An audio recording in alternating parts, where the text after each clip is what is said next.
Chapter 81, Lowly and Going Past His Stop. Chapter 81, Lowly and Going Past His Stop.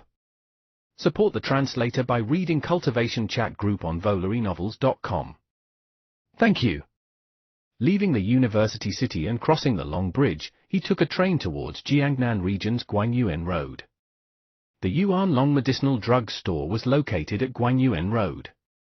By squeezing through the crowded ticketing booths and going along the long escalator, the bustling underground world could be reached. The criss-crossing train tracks linked the four provinces together. In the past 100 years, it was as if humans had accumulated enough ability points, and they rapidly progressed on their technology skill tree. This underground world that was like a spider web was something unimaginable for people from a century past. Despite the fact that ordinary people couldn't see the flying sword he was carrying with their eyes, Xu Hang still got through the security inspection carefully.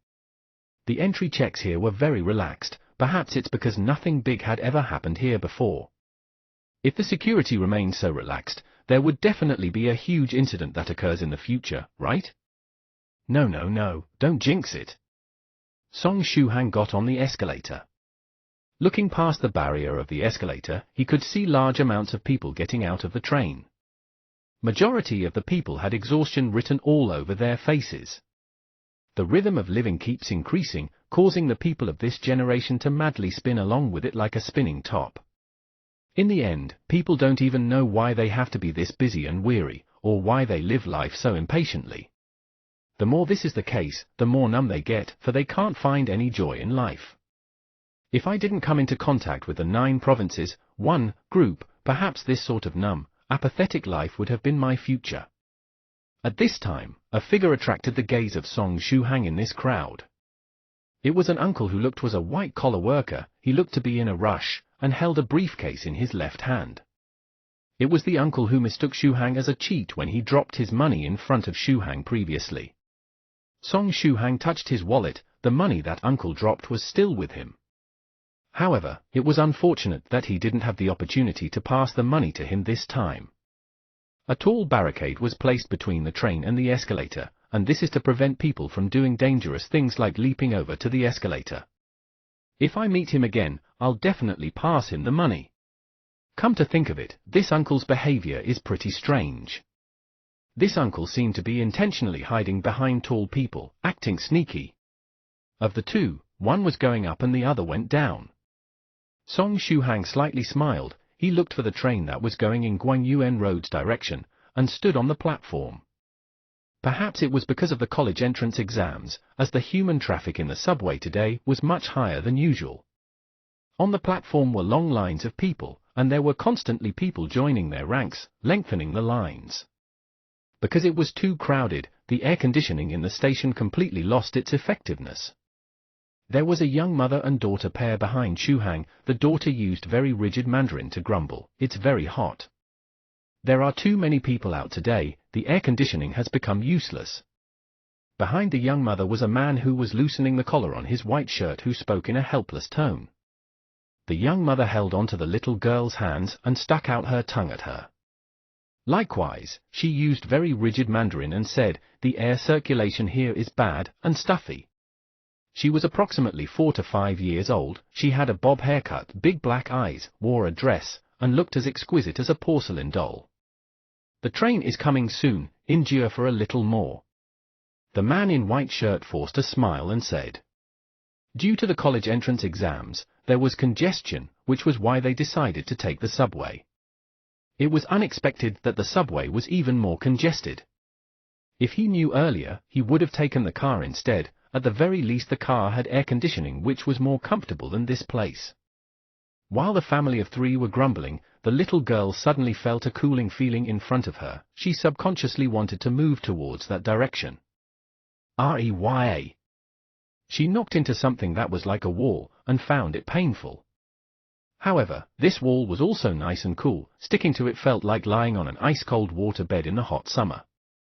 She subconsciously stuck onto this cold wall. Song Xu Hang turned around, and speechlessly looked at the little lowly who stuck onto his body like a blissful kitten. Ever since he grasped the way to use the mental energy magics, he was able to control the chilliness of the Go Ceiling Ice Pearl, and controlled the area of chilliness to the surface of his body. Otherwise, in this scorching summer day, if he walks around spreading cold air like a human air conditioner, it would be very suspicious to others. But I was obviously low-key, so why am I still so attractive? Apo, apologies, I'm very sorry. The young mother used rigid Mandarin and kept apologizing to Xu Hang. At the same time, she reached out her hand in an attempt to pull her daughter back. As her daughter wasn't good at Mandarin, ever since she came with her daddy to Huaxia, she had a fear of strangers. For her to blissfully hug a stranger and keep rubbing herself on him, what's going on? Is it because of the heat, and her daughter's brain crashed? Don ttt. Mama, don ttt. The little girl stuck onto Song Shuhang like she'd rather die than let go. The young mother and her husband were both embarrassed. I'm really sorry about this, the child is insensible. The father in white shirt's mouth was twitching, he reached out his hand to pull his daughter back. Don't, absolutely do not pull me. Break off relations, Papa, let's break off relations. The little girl shouted with her mouth wide open, as if she was about to cry. The father's hand stopped in mid-air. Immediately, the surrounding people all directed their gazes at Song Shuhang and the others. At this time, Song Shuhang was maintaining the alertness state, and thus was very sensitive to his surroundings. Being directed this many gazes, he immediately felt like a lone warrior facing 1,000 arrows. How about I hug her for a little while? Song Shuhang carefully asked, because he was afraid of being mistaken as a child trafficker. But before her parents could reply, the little loli had already jumped into Xu Hang's embrace and firmly held onto Xu Hang's body like a monkey. What could the father in white shirt do other than bitterly smiling? More bitter smiles. He replied with a bitter smile, sorry to trouble you, young man. Song Shuhang lightly hugged the little girl, allowing her to comfortably rest on his shoulder. The little loli held onto Shuhang tightly, and stuck out her tongue at her mommy and daddy. Then, she enjoyed taking a deep breath, she felt like this was the most comfortable thing in this scorching summer day. Being on this big brother's body is heaven. The father in white shirt saw this, and his heart twitched, he was both depressed and lonely. My daughter, is no longer mine. The young mother looked at Xu Hang curiously, she couldn't figure out which part of this young man managed to attract her daughter. Now that I look carefully, he's a young man with a kind face, and is obviously a good person. Perhaps it's because he's a good person, which is why my daughter, who has been rather introverted and sensitive, likes sticking onto him. The pretty mother was letting her imaginations run wild when the sound of the train moving in was heard from far. The train had arrived. The father in white shirt made use of his physique to get into the train fast, intending to find a seat. However, it was unfortunate that the seats had all been taken, so he looked at Song Shuhang apologetically. His daughter was already 5, and it wasn't easy to carry her. The young man looked skinny and weak, he was very worried as to how long more this man could carry his daughter. Song Shuhang replied with a warm smile. Gaining joy from helping others effortlessly was something that made him very happy, and he didn't intend to let go of this happiness. The little loli rested on Xu Hang's shoulder, and occasionally rubbed on it blissfully, with a face of satisfaction. A whole half an hour later. The train queued, they have arrived at Jingli Plaza. The father in white shirt sighed a breath of relief, one more stop and it would be their destination. His daughter was already deeply asleep on the young man's shoulder. The young man's physique was nothing like what it looked like, it was fantastic. The young man had carried his daughter for a whole half an hour, yet he still seems very relaxed. Furthermore, he had noticed that whenever the train braked, it was like the young man's feet were glued to the ground, they didn't move or even sway. Young man, it would be our stop next. My daughter is insensible, we've truly troubled you, I can't thank you enough. Is it not your stop yet? The father in white shirt carefully stretched out his hands, and received his sleeping daughter from Song Shuhang's hands. It's not troublesome at all, I still have a few stops. This young lady is really cute, ha ha ha. Song Shuhang handed the little girl over with a smile. In actuality, he had gone past his stop. He had already arrived past it 3 stops ago, but when he saw how sweetly the little girl in his arms slept, his rottenly good characteristic showed, and he continued carrying her for the 3 stops. Therefore, he still had to take another train back in the opposite direction later. If you find any errors, ads pop up, ads redirect, broken links, non-standard content, etc., please let us know a report chapter, so we can fix it as soon as possible. Chapter 82, Caucasian Monk and the Site of the Strange Train Accident. Chapter 82, Caucasian Monk and the Site of the Strange Train Accident. Support the translator by reading Cultivation Chat Group on VolleyNovels.com. Thank you. Once they arrived at Jingli Plaza Station, the father in white shirt nodded in appreciation to Xu Hang, then stood near the exit in preparation to get off the train at the next stop. He originally wanted to leave Xu Hang a name card, but he dropped that thought as he had only intended to go on a leisure trip with his family and thus didn't have any name cards with him. Besides, strangers who come into contact with each other by chance wouldn't end up meeting again, usually. There were less people getting on at Jingli Plaza Station. Once the doors opened, people on the train got off, and people on the platform got on. The last person that entered the cabin was a tall and bald white man. He was incredibly eye-catching. White baldies were not a rare sight, but baldies that had neat 6 dots jeba were truly a rare sight. TL? 6 dots jeba are the burn marks that Buddhist monks put on their head. This was a genuine Caucasian monk. He was over 2 meters tall with a shiny bald head. Under this blistering hot weather, he was even wearing a thick monk robes, completely wrapping up his body. In his hands was a string of Buddhist beads. He mumbled to himself, seeming very professional. Is becoming a monk a very profitable profession now? Even foreigners come to snatch such a job? It's said that foreign monks are very educated. For him to come from overseas, with the great distance, his popularity must be amazing, right? When the people on the train saw the Caucasian monk, they spontaneously took some distance from him. It's such a hot day that they felt hot just from looking at his attire. If they stayed near him, they'd feel heat hitting their faces. Song Xu Hang unintentionally gazed at the Caucasian monk. This person didn't just have tall stature, he had much more chi and blood than ordinary folks. Furthermore, his mental energy was so formidable that it was scary.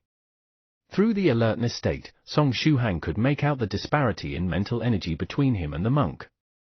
If Song Xu Hang's current mental energy was like a little light bulb, then the Caucasian monk's mental energy was like a huge searchlight. However, the monk didn't seem to be able to control his powerful mental energy, and let it loose all over his surroundings. This fellow isn't an ordinary person, is he also a cultivator? Song Xu Hang made a conjecture inside. He once again shut his eyes and entered the alertness state to conceal his aura. He didn't want to reveal his identity as a cultivator as he did not have any great strength at the moment. He was deeply aware of the troubles that would come if he was exposed now. After entering the train, the Caucasian monk looked all around him, seemingly looking for something in the cabin, and his eyebrow tightly knit together. After that, he didn't make any more movements. He just quietly stood in the cabin while repeatedly reciting scriptures in Mandarin. He pronounced his words clearly. This foreigner's Chinese was at least level 8. The train slowly began to move, and the passengers couldn't help but slightly sway along with the acceleration of the train. From Jingli Plaza Station to the next station in the suburbs, the distance was about 4.4 kilometers away, and therefore was a comparatively further station. Furthermore, the tracks were all laid underground. Due to the many twists and turns, the train couldn't run at high speeds in this stretch of the track, and it would take about 13 minutes to reach the next station. The father in white shirt carefully hugged his daughter, but the little girl who was sleeping soundly seemed a little uneasy as she fidgeted around, probably because she had lost Song Xu Hang, the human air conditioner. The young mother waved her small fair hands to fan her daughter in an attempt to disperse the heat surrounding her. Just like the train station, the train's cabin was incredibly warm due to the crowd. After 6 minutes of train journey, Song Xu Hang suddenly creased his brows and steadily took up the horse stance. Immediately after, the train violently swayed, the grab handles flung up and down, smacking into each other. The passengers tried their best to grab onto the handles beside them, but they still swayed from side to side. Some people who didn't stand firm fell to the ground. Woo, what's going on? Damn! In the past, going through the bends on the track has never been this rushed. The young mother fell down on her but beside Song Shuhang, and her eyes became moist as her butt hurt really bad. The father in white shirt also moved 2 steps back. He wasn't able to steady his feet, and also tumbled. Song Shuhang shifted 2 steps forward, and pushed the back of the man in white shirt. He used softness, an application of the Vajra foundation building fist technique. The father in white shirt managed to stabilize himself, then turned around to gently say to Shuhang with gratitude, "Thank you." "You're welcome, the swaying hasn't ended, be careful." Song Shuhang replied. In the state of alertness, his 5 senses were incredibly sensitive. The train was braking in an emergency which caused the cabins to violently sway. This type of violent shaking wasn't going to just happen in one wave, and it would keep persisting till the train stops. Could it be that something happened at the front? Right as this thought appeared in his mind, bang bang bang **, the train shook even more intensely, the whole cabin was shaking. At the same time, there was the sound of the train's emergency alarm. All of the lights in the train died out, the passengers fell down like dominoes, and many people were sent flying. They knocked into the walls of the cabin, and wailed from the pain. Under such circumstances, Song Shuhang was only barely able to stand firm himself. The young mother who had fallen onto the ground cried out in fear, and was dragged about by the inertia. The father in white shirt grabbed the handle because of Shuhang's advice, but the inertia was still too great, he wasn't able to hold onto it and tumbled to the side. The little girl flew out of her father's embrace, she opened her eyes, and was filled with fright. Seeing this situation, Song Shuhang stretched out his hand in a claw shape to grab hold of the little girl's clothes. At the same time, his wrist lightly jolted. Using a technique to stop the inertia on the little girl's body, he placed the fearful little Loli into his embrace. The train was totally dark, everywhere Song Shuhang could see was blanketed with darkness. The little Loli stuck onto his bosoms without moving. Although she was frightened, she was intelligent enough not to cry. What's going on? Is it a derailment? Or has the train flipped? Ouch, it really hurts. Someone cried out in fear. Help me, my body is being wedged, it hurts and I can't move. No, cough cough *, I must be dreaming. A hurt passenger tried to deny reality from the pain. Don't put your weight on me, get off me. My ribs are broken In the surroundings, there were crying sounds, fearful voices, painful wails, causing the train's cabin to become even more chaotic. Someone took out a phone while trembling, and used the flashlight function on the phone to illuminate the cabin. Once the light was on, there was even more sounds of fright. What a bloody scene, is this the shooting venue for a horror movie? There was blood everywhere, because of the bloodstains from knocking around, the whole train was painted red by it. It made the train seem like hell. There were also several windows which were broken, passengers who sat by the windows were hit by many fragments of glass, and they powerlessly leaned against the wall, unable to move. There was even someone who was penetrated by a large fragment of glass, and lied on the ground. It was unknown if this person was dead or alive. Many people were bruised and bleeding, and futilely tried to stem the bleeding with their hands. As they lacked the survival knowledge in a moment of crisis, the passengers were at a loss as to what to do. Oh, the passenger who had turned on his phone's flashlight quickly turned it off, and made retching sounds. The white shirt man fell onto the ground. Other than the sprain on his arm, he was fine. The young mother's back hit the seat, and she was crying from the pain. Luckily, she wasn't hurt in any other way. The two looked towards their daughter who was hugged by Song Shuhang, and sighed a breath of relief. Song Shuhang looked at this scene which looked like it came out of hell, yet he creased his brows. Strange. He was puzzled inside. The swaying of the cabins wasn't this strong, was it? Even the windows were shattered? Furthermore, there was even someone who was penetrated by the glass. The most exaggerated part was that half of the train was covered in blood. Just how much blood was needed to make this happen? Even derailments and the train flipping over didn't have such great killing power. If the cabin has such killing power from just a few shakes, would this still be called a subway? You might as well call this an express train to hell. Shit! The tall Caucasian monk stood up from the ground, moving aside all obstacles around him like a tall black bear. He looked at his surroundings, which were covered in fresh blood, and sneered. Next, he pulled apart the prayer beads, formed a Buddhist hand seal, and recited scripture in Mandarin loudly and clearly. The loud voice reverberated all over the cabin, suppressing all the cries of the injured. What's this Westerner reciting? It seems to be a exorcism scripture. Has he gone mad? Things have already become like this, and he's still chasing away ghosts here. The tall Caucasian monk ignored these abuses, and continued to read the scriptures out loud. If you find any errors, ads pop up, ads redirect, broken links, non-standard content, etc., please let us know. A report chapter, so we can fix it as soon as possible. Chapter 83, Illusion. Chapter 83, Illusion. Support the translator by reading Cultivation Chat Group on VolariNovels.com. Thank you. Song Shuhang held onto the little Loli, helped her father and mother settle down, then continued to watch the tall Caucasian monk. He was able to sense that as the Caucasian monk recited the scripture, his enormous mental energy began to surge, like a wave rippling in all direction.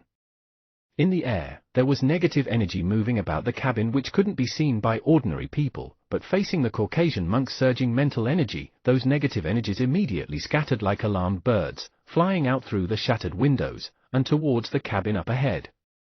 A thought entered Song Shuhang's mind. Is it ghosts?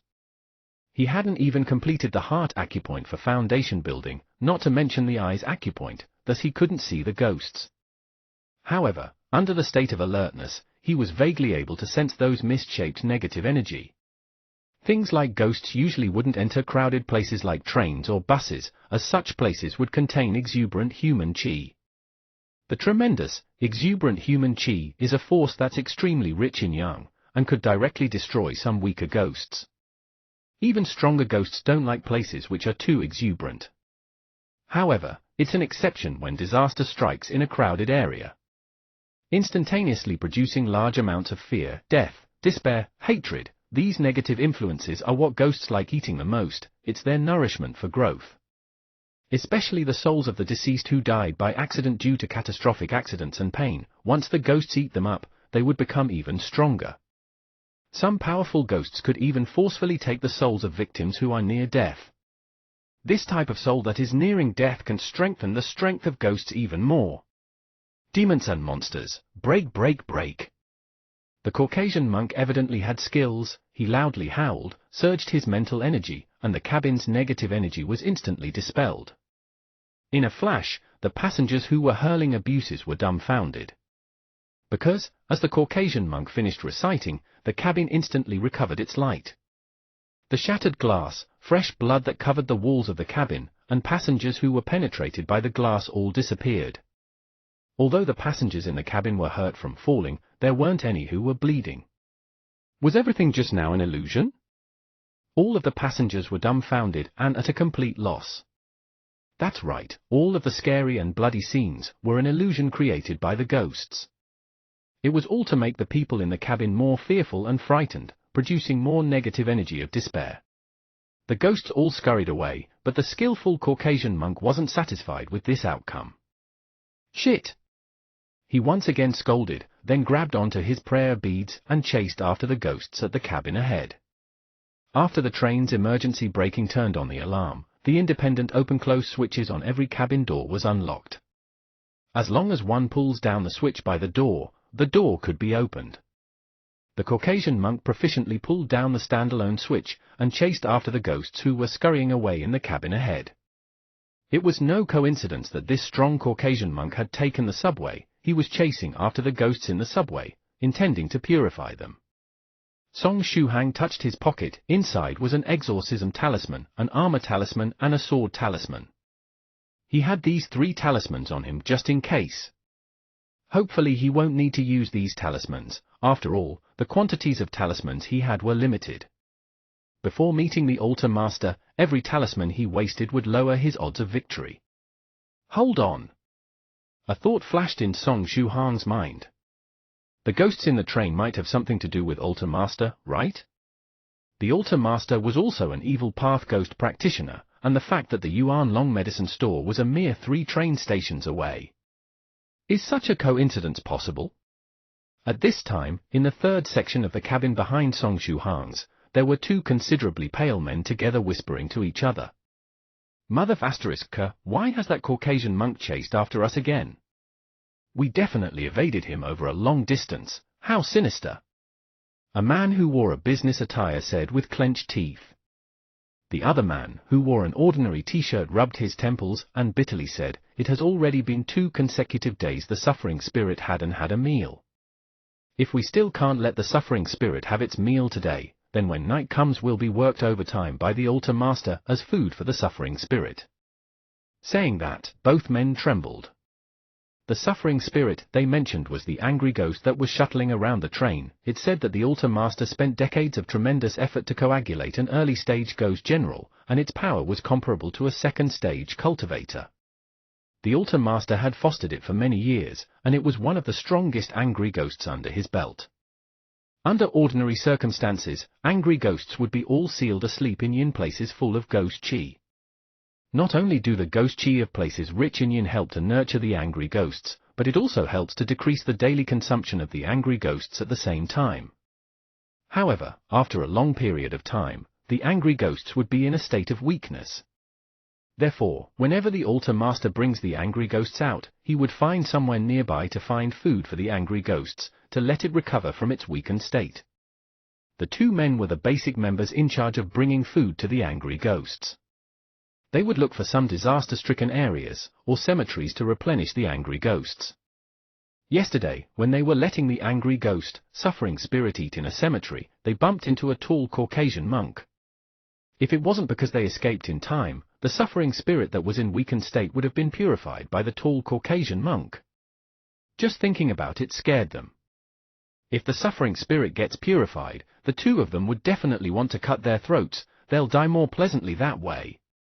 It was an arduous task for them to have fled with the suffering spirit for such a long distance. They then found a train with a long track, and used ghost magic to bewilder the train driver to cause an artificial emergency braking incident. They were intending to create a disastrous scene for the suffering spirit to have a meal. But they didn't expect that the Caucasian monk had actually chased after them. Just how did we offend you? As a mighty person, can't you be magnanimous, see us as little shits and let us off? This is the last hurrah, we can only stake it all. The businessman said and clenched his teeth. If they still weren't able to fill the stomach of the angry ghost by today, the Altar Master would use ruthless methods to turn them into delicacies for the angry ghost. Since they were gonna die either way, they could only stake it all on the path of survival. As long as we can delay that Caucasian monk and let the suffering spirit gather enough energy to emerge from its weakened state, that Caucasian monk would be dead meat. The other man in casual attire said and clenched his teeth.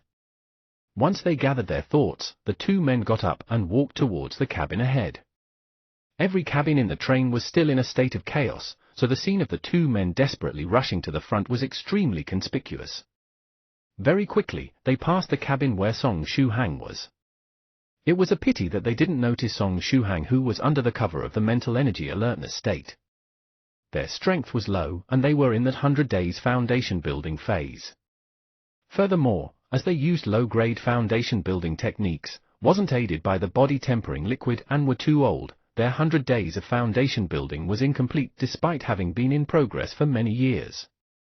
To control the ghost general suffering spirit, they depended on the temporary magic treasure given to them by Altar Master.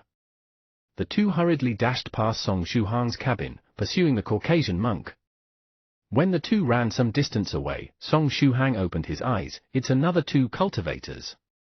Furthermore, the 2 men had chi and blood which were way beyond ordinary people, and they possessed negative energy like the ghost.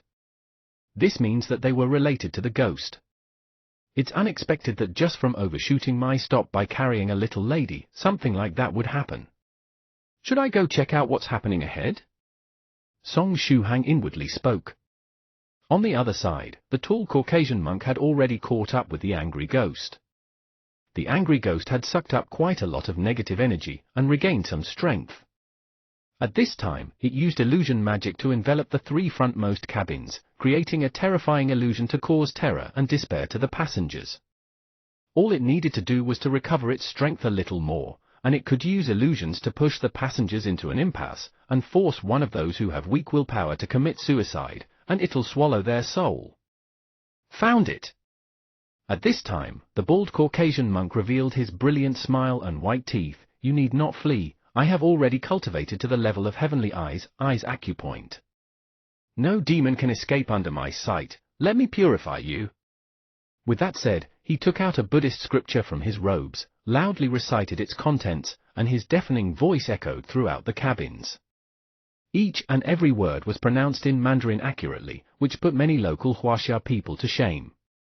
If you find any errors, ads pop up, ads redirect, broken links, non-standard content, etc., please let us know a report chapter, so we can fix it as soon as possible.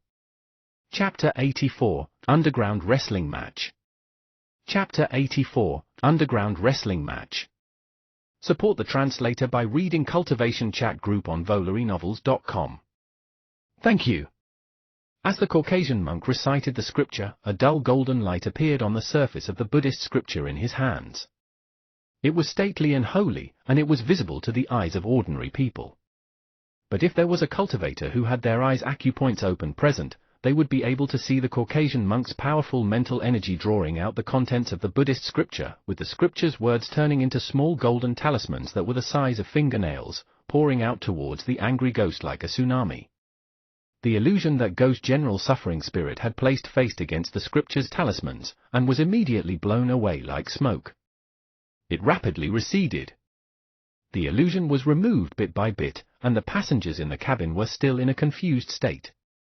As they had been enveloped in the illusion for too long, they were different from Song Shuhang's cabin, and had a portion of their energy stripped away by the suffering spirit, so they were still in a blurred state.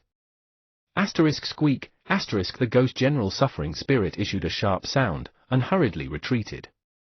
It went through a lot of trouble to recover a bit of strength, but now that it was all taken away by the Caucasian monk, its body was even weaker now than before. If it continues like this, in half an hour it would be purified by the Caucasian monk and turned into ash.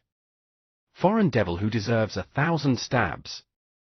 When the two men who rushed over saw this scene, their hearts nearly burst. The businessman breathed in hard, and in the next moment all of the muscles on his body bulged, causing the originally fitting shirt look extremely tight. If it wasn't because his skin color remained the same, he would look like he was undergoing the Hulk's transformation. The transformation made him even more muscular than the Caucasian monk, but he was still slightly shorter. Next, the businessman charged towards the Caucasian monk like a tank. In his path, the passengers who were in the way were knocked flying. On the other hand, his companion cooperated well with him. In the moment before the businessman transformed, he took out 8 needle-shaped things, and threw them at the cameras in the train, breaking them all. Even though they were ghost cultivators of the evil path, they didn't want to brazenly reveal themselves to tons of people. As for the passengers in the cabin, they were in a state of blur, and weren't a problem. After breaking the cameras, the casually dressed man held onto a magic treasure which was made of bone, and began to control the Ghost General Suffering Spirit. The Ghost General's intellect wasn't high. In a free state, it was only able to bring out 60% of its true strength. If there was someone controlling it, its killing power would increase by many times. The casual man used the bone material magic treasure to control Bitter Spirit, stopping it from going head-on against the Caucasian monk, avoiding it from wasting energy. The Ghost General actively recalled the energy used for creating the illusion, and waited for an opportunity to strike. But just then, he began to see a change on the face of the mighty Altar Master. From the looks of his face, it seemed how one might react at the sight of the apocalypse has befallen them, a face filled with fright. There's something going on here. This thought entered the Caucasian monk's mind.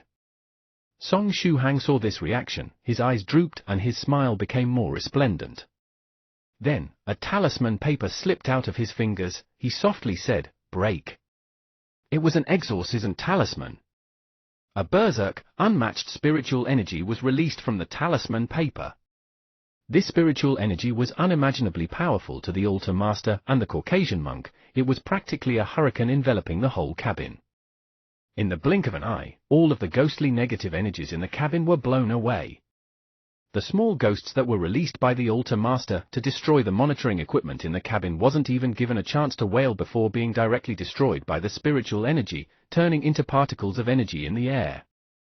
The ghost general suffering spirit that was behind the altar master wasn't able to escape as well. Half of its body, which it squeezed into the cabin to protect the altar master, was also blown to oblivion by the berserk spiritual energy.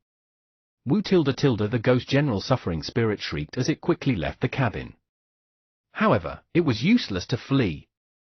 The power of the exorcism talisman spared no one. It pursued the ghost general over a distance of 2 cabins.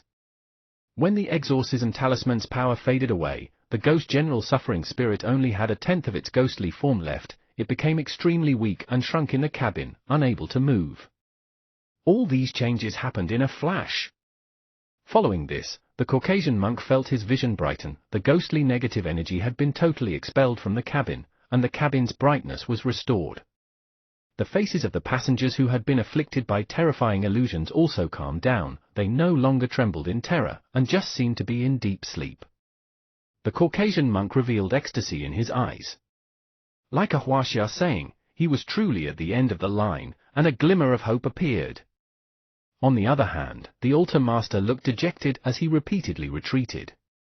He's an evil path's ghost cultivator after all. The true qi in his body was focused on the cold yin type.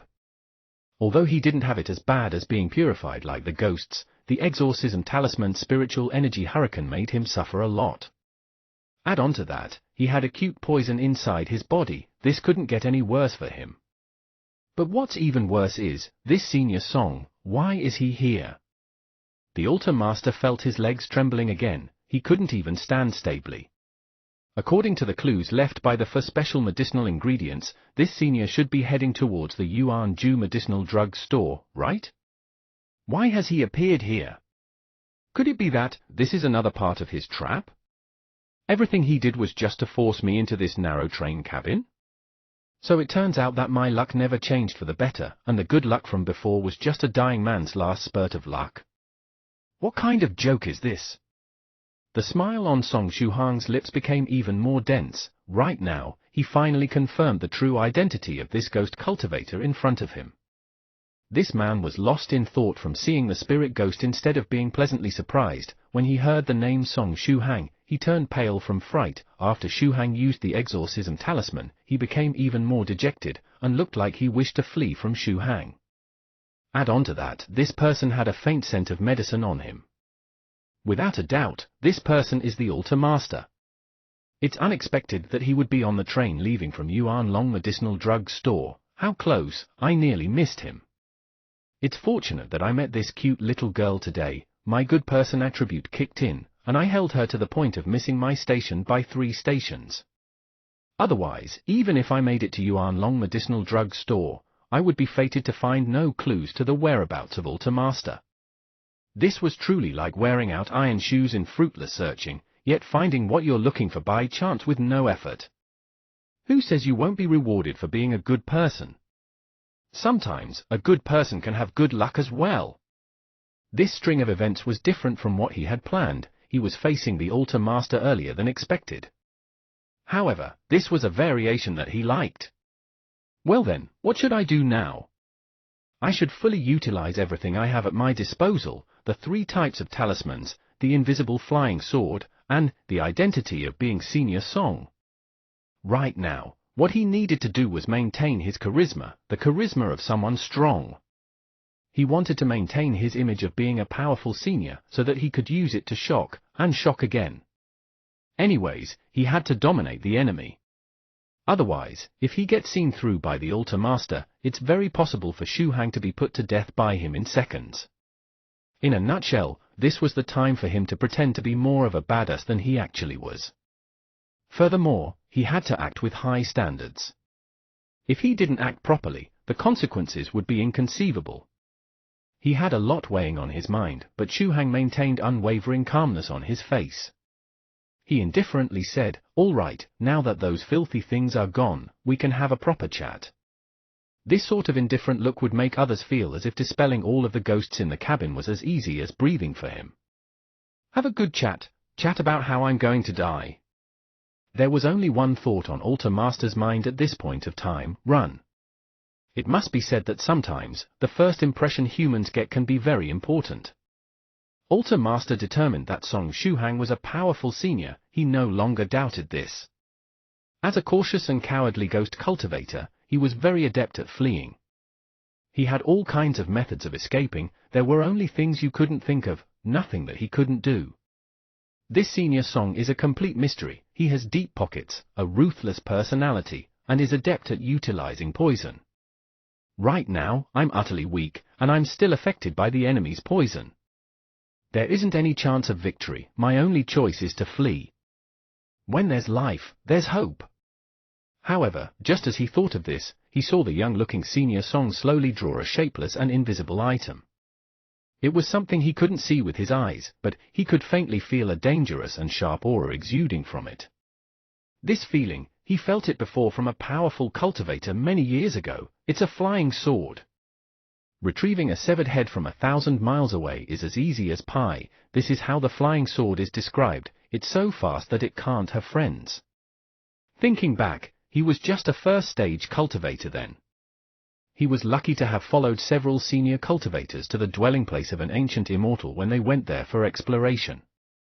During that period, as he was nervous and felt like peeing, Altar Master found a chance to pee, and peed against a wall.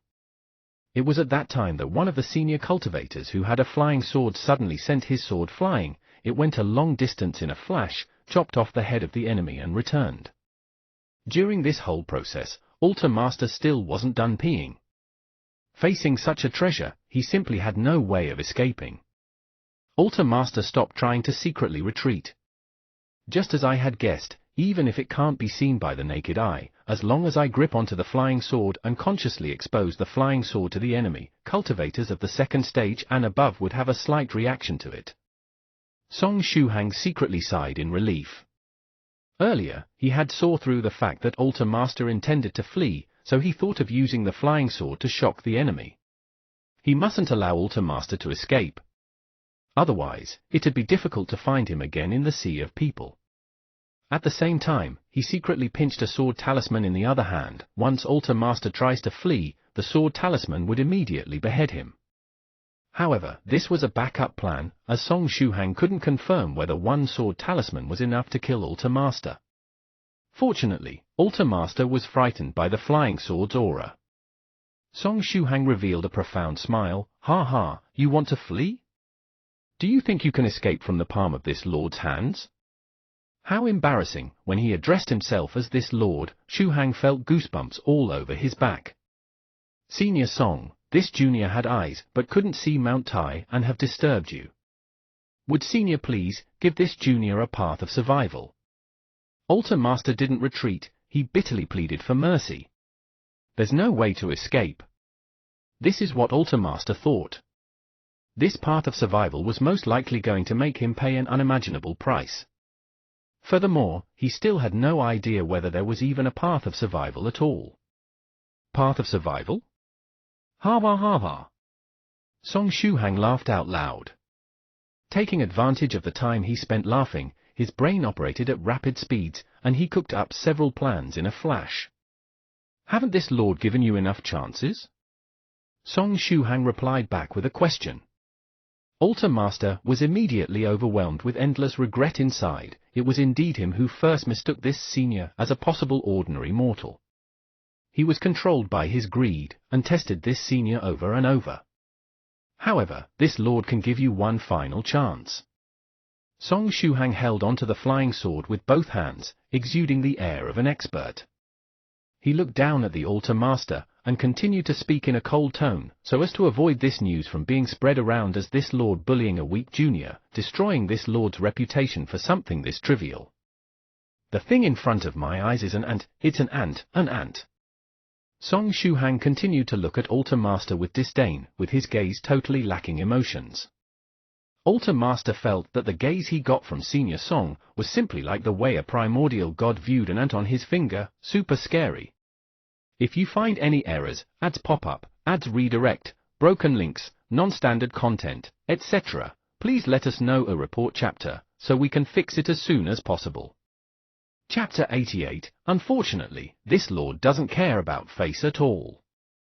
Chapter 88. Unfortunately, this Lord doesn't care about face at all. Would Senior please enlighten me on the path to survival? Altar Master mustered his courage and beseeched. Receive one attack from this Lord.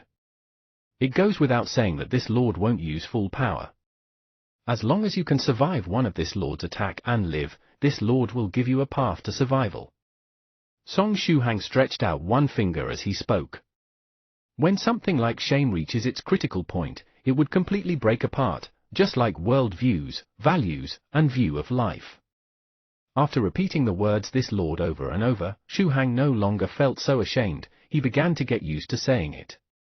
Altar Master's pale face had a dark expression.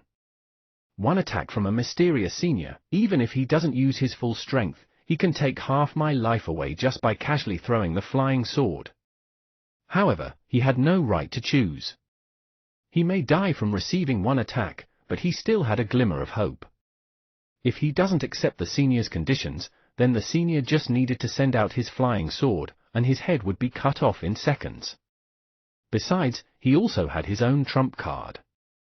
As a ghost cultivator of the evil path, he had a strange method of preserving his life. Perhaps it could use death in exchange for bearing the senior's attack once. Thinking up to this point, the Altar Master clenched his teeth and said, "Senior, do you mean what you say? This Lord is someone who has a head and face, reputation, in the world of cultivation. How could I lie to a junior like you?" Song Shuhang's voice was cold. He continued looking at Altar Master with disdain like he was looking at an ant. He had head and face. Shuhang wasn't lying. Because all normal people would have a head and a face. Could it be that you don't have a head and face? Senior, please show mercy. Altar Master forced a smile. His forced smile could make others feel the same bitterness even if 1,000 miles separated them.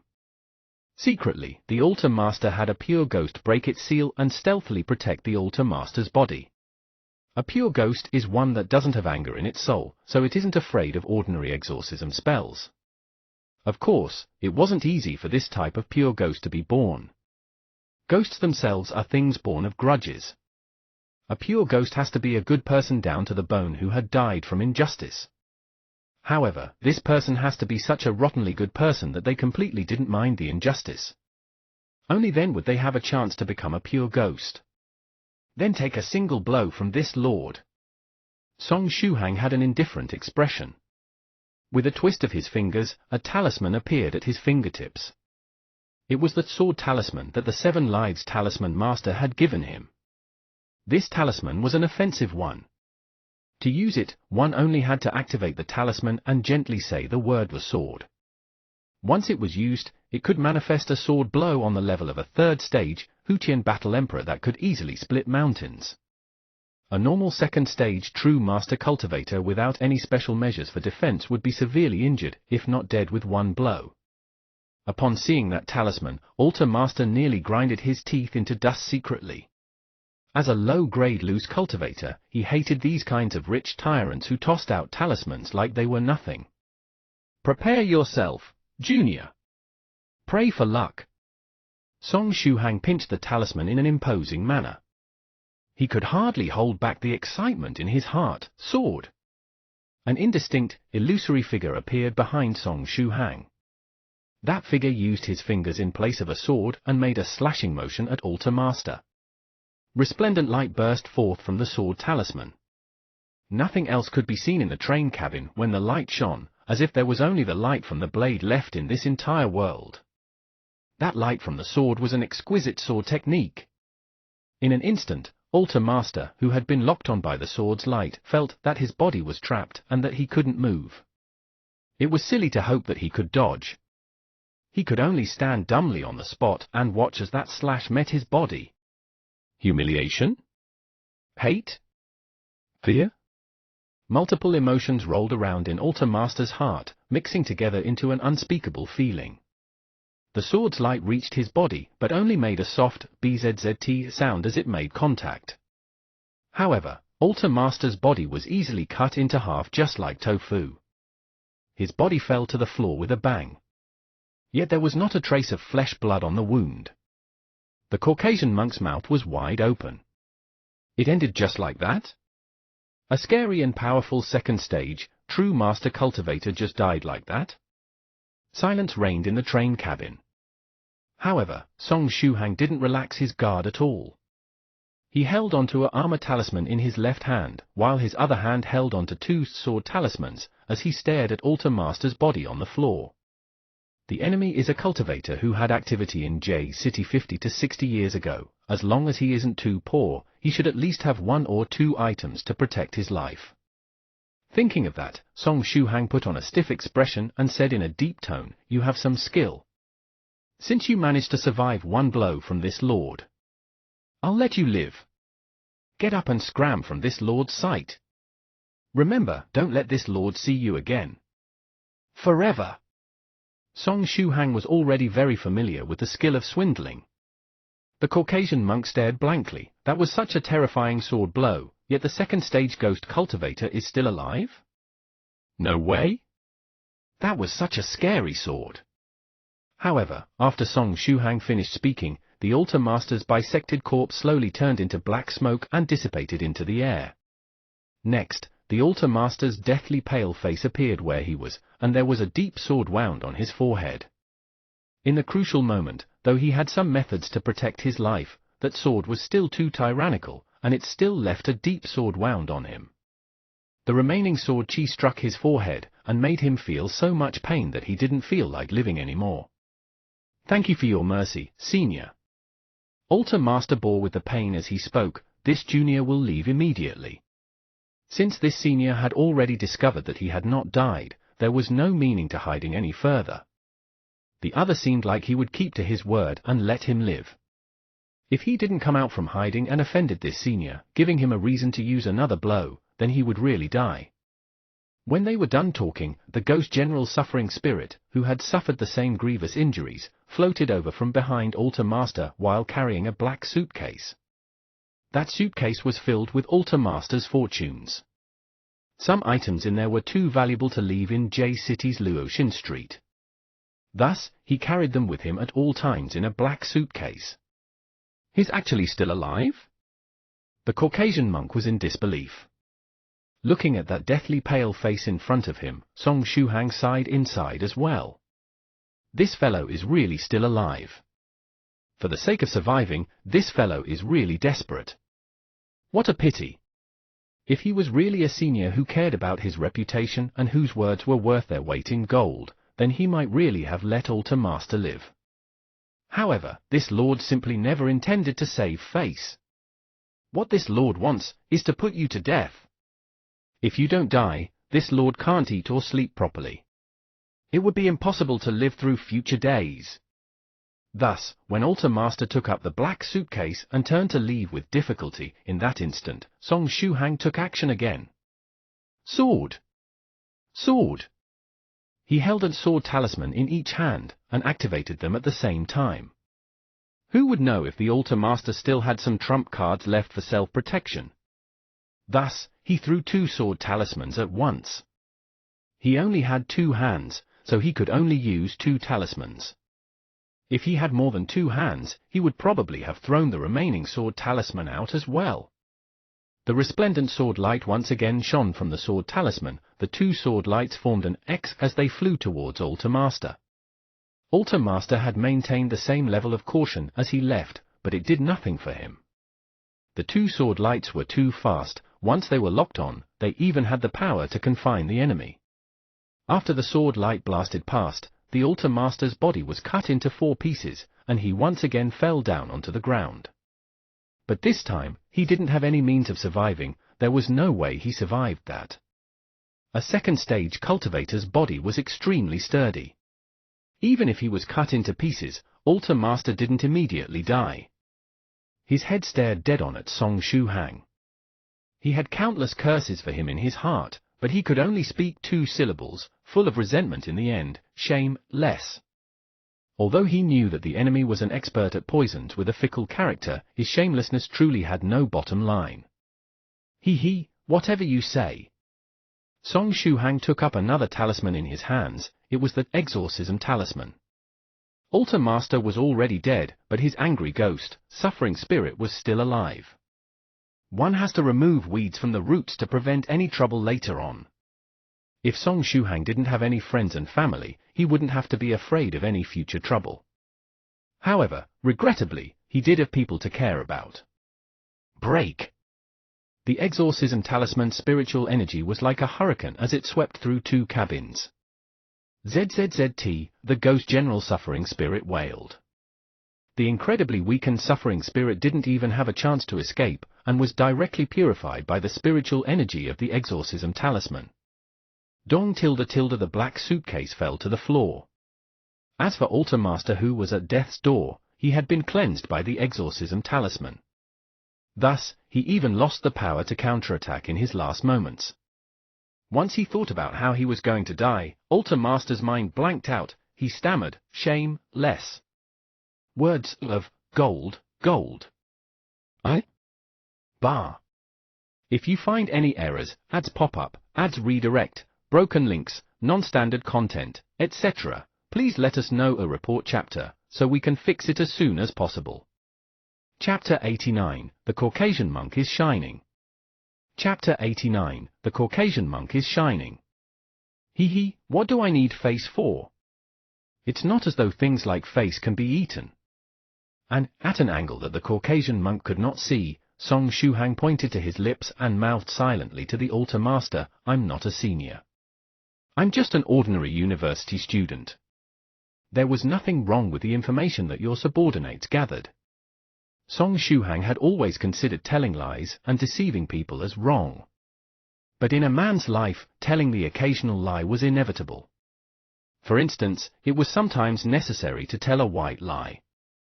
Nevertheless, Song Shuhang believed that even if he had to tell a white lie, it was best to expose the truth as soon as possible. To be a good person was to treat others with sincerity. This was the trust that people's relationships were built on.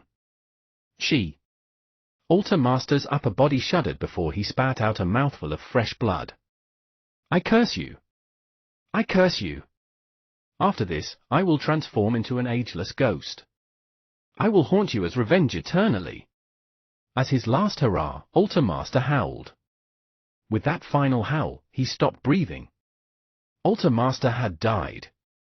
"This time you're finally dead, right?" Song Shuhang stood still and waited momentarily. When he felt that the danger had passed, he walked towards Altar Master's body with a talisman held in his hand. This time, Altar Master had perished completely without any further chance of coming back to life. Even so, just to be safe, Song Shuhang lifted his black flying sword and chopped off Altar Master's head with a single stroke. Jiang Zilan had previously warned him that the techniques cultivators could use to stay alive were numerous. Therefore, thoroughly destroying a corpse was the best way to ensure his opponent's death. For a second-stage cultivator like Altar Master, decapitation was more or less enough. The sword remained spotless, without even a single drop of blood. Song Shuhang breathed a muted sigh of relief. In the short span of 2 days, he had already cut off 2 people's heads. And this time, instead of using the true self-meditation scripture, he maintained his composure through sheer willpower. He couldn't rely on the true self-meditation scripture forever. The path of cultivation was long and slow, so there were some things he had to force himself to adapt to. Overdependence on external help would cause him to turn weak. And those who were weak, whose wills were irresolute, would never venture far on the path of cultivation. Altar Master was the second cultivator to have died by the hands of Song Shuhang's. Much like the long-armed man, despite his death, his existence would remain etched in Song Shuhang's memory for a long time. Even though it wouldn't last forever. The incident concerning Altar Master and his spirit ghosts would come to a close for now. There would be no one who would even think of robbing his spirit ghosts in the immediate future. With Altar Master's death, his organization had become leaderless. This would cause them to fall into disorder for a long time, and they would be unable to cause much trouble for quite some time. In addition, the ones who understood that Altar Master's visit to Jiangnan University was linked to Song Shuhang and spirit ghosts were limited to only the Altar Master himself, the long-armed man, and the assassin who had infiltrated Song Shuhang's room. All three had already been taken care of, so there was nobody else under Altar Master's thumb who knew of the relationship between the Altar Master and Song Shuhang. Even if they wanted to take revenge for their master, they had no way for now. And as long as more time passed, these subordinates would no longer pose any threat to Song Shuhang. Even if they do not go after Song Shuhang, he would still go after them. What he lacked was real combat experience. These chaps who possessed the beast-headed tiles with claw marks would be pretty good opponents in the real combat opponents. Moreover, not only could he gain experience and defeat his enemies, he might even win some spoils of war. That's killing 3 birds with 1 stone. Good and evil will receive the end they deserve, muttered Song Shuhang. He took out the corpse-dissolving liquid and poured some on Altar Master's dead body. An acrid smell spread throughout the air. The Altar Master's clothes were completely dissolved, but the corpse-dissolving liquid had no effect on his body. This thing can only dissolve the body of a first-stage cultivator at most. And to think that I believed it was a great treasure. It would be really troublesome to leave behind a messy corpse like that. Even though the cameras were destroyed, the corpse would still draw the attention of the police uncles. Song Shuhang felt rather distressed. It was at this time that the Caucasian monk suddenly voiced out, "Senior, are you feeling distressed over this fellow's corpse? You're able to deal with this?" Song Shuhang turned around with a gentle smile. He continued to keep up his demeanor of an expert. The Caucasian monk gave him a thumbs up and said, "Senior, please don't worry about this and let me deal with it. I can fix this." "Since you put it that way, I'll trouble you then.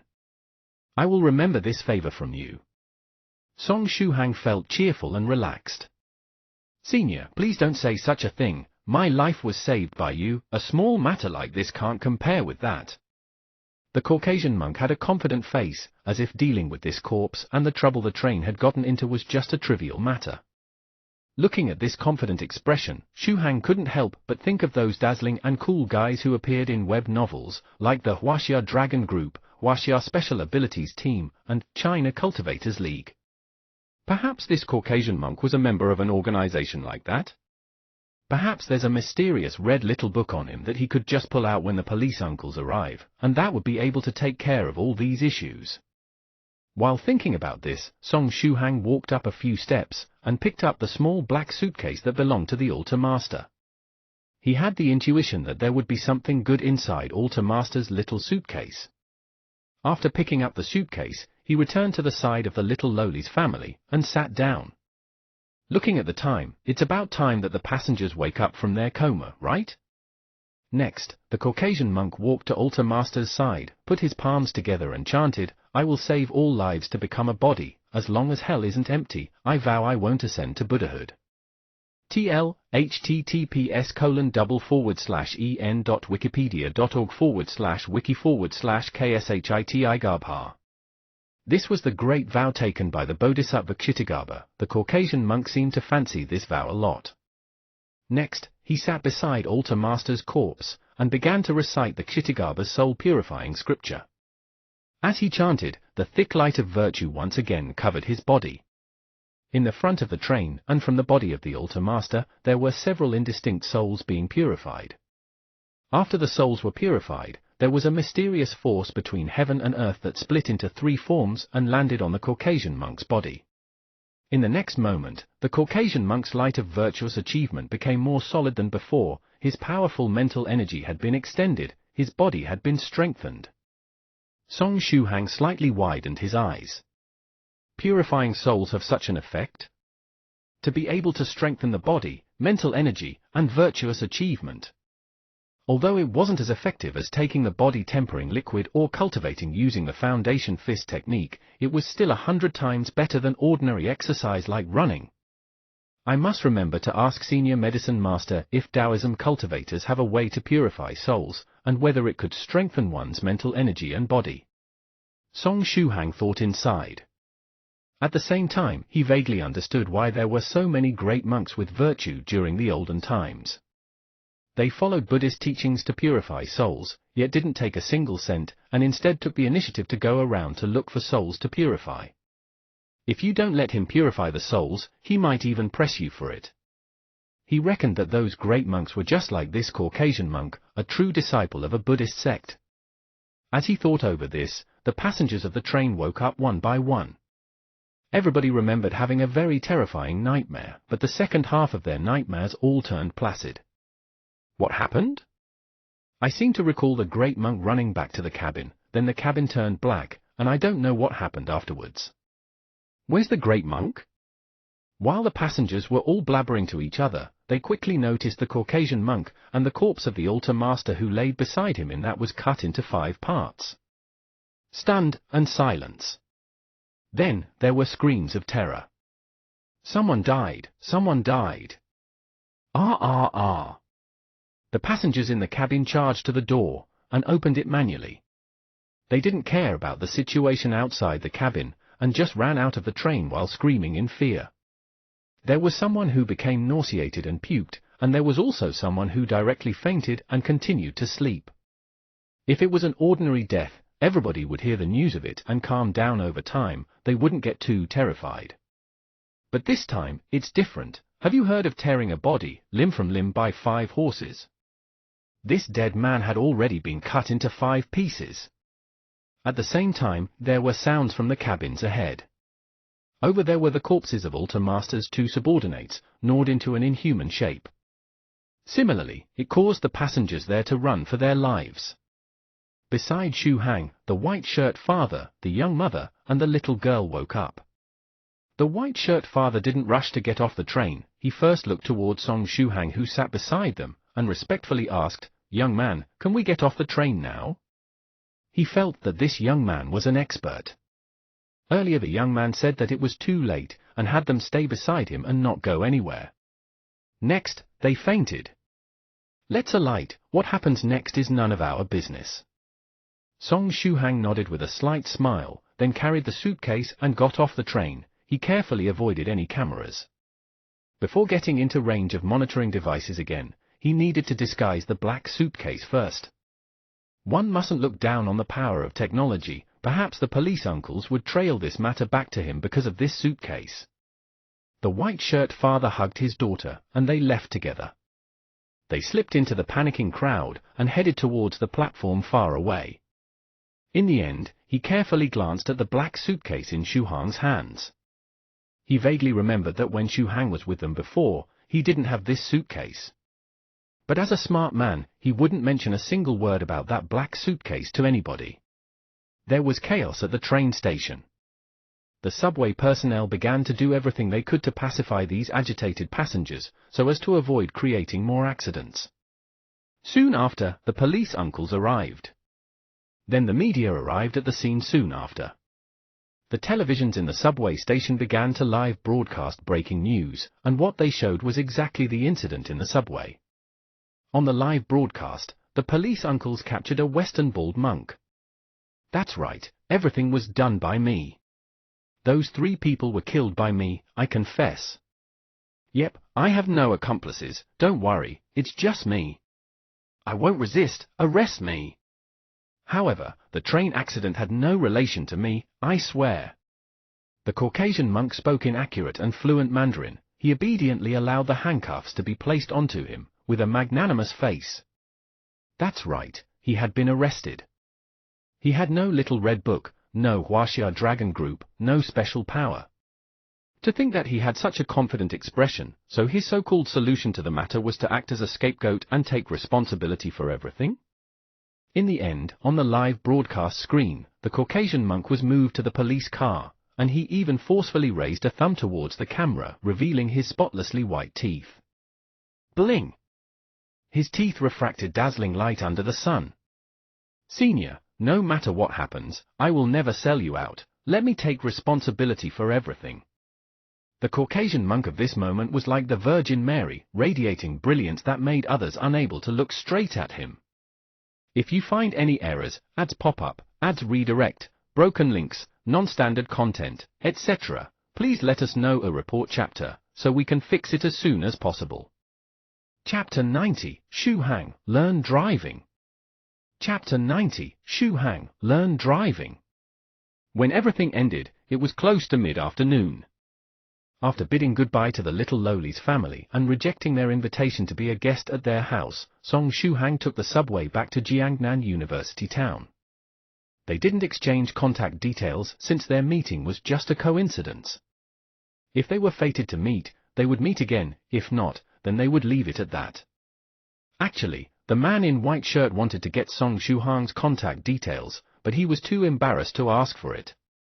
After getting off the train where there was an accident, the first thing he did was to look for a plastic bag to cover this black suitcase. This suitcase had bad origins, so it was better to cover it first. There weren't many passengers around on the train back, so Shu Hang got a seat. After that, he placed a large shopping bag next to him. Inside the bag was Alta Master's black suitcase. The train slowly started moving, and Song Shu Hang's tense mood finally relaxed. He leaned against the seat.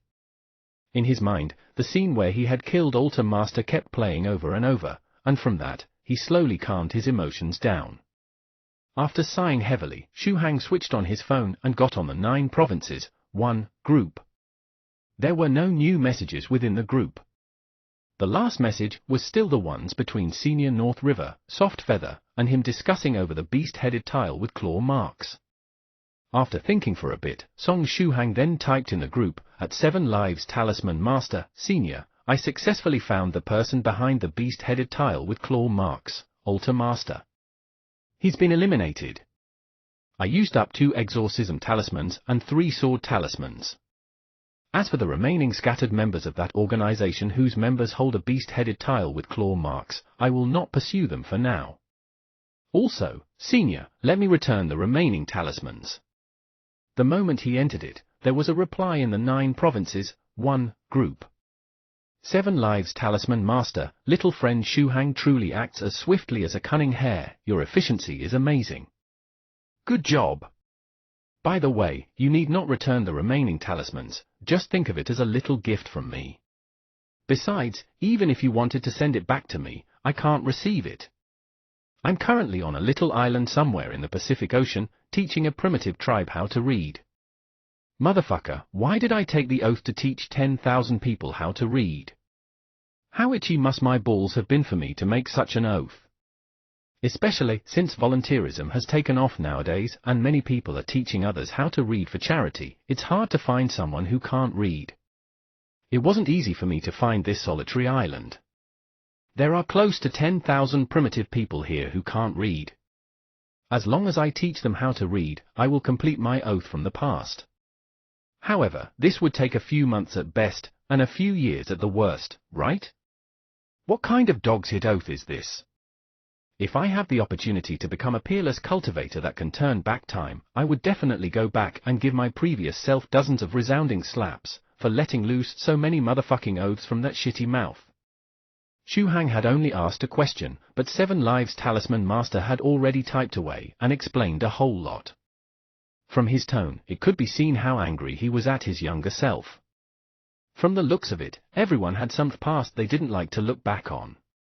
Song Shu Hang sighed. Also, Senior 7 Lives Talisman Master seemed to be very busy.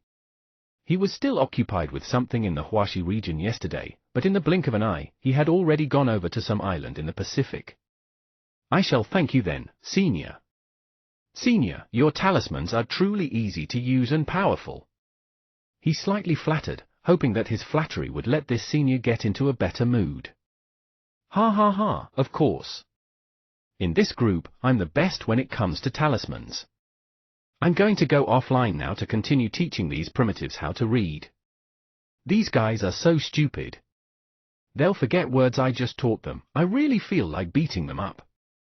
Oh, that might be a good method.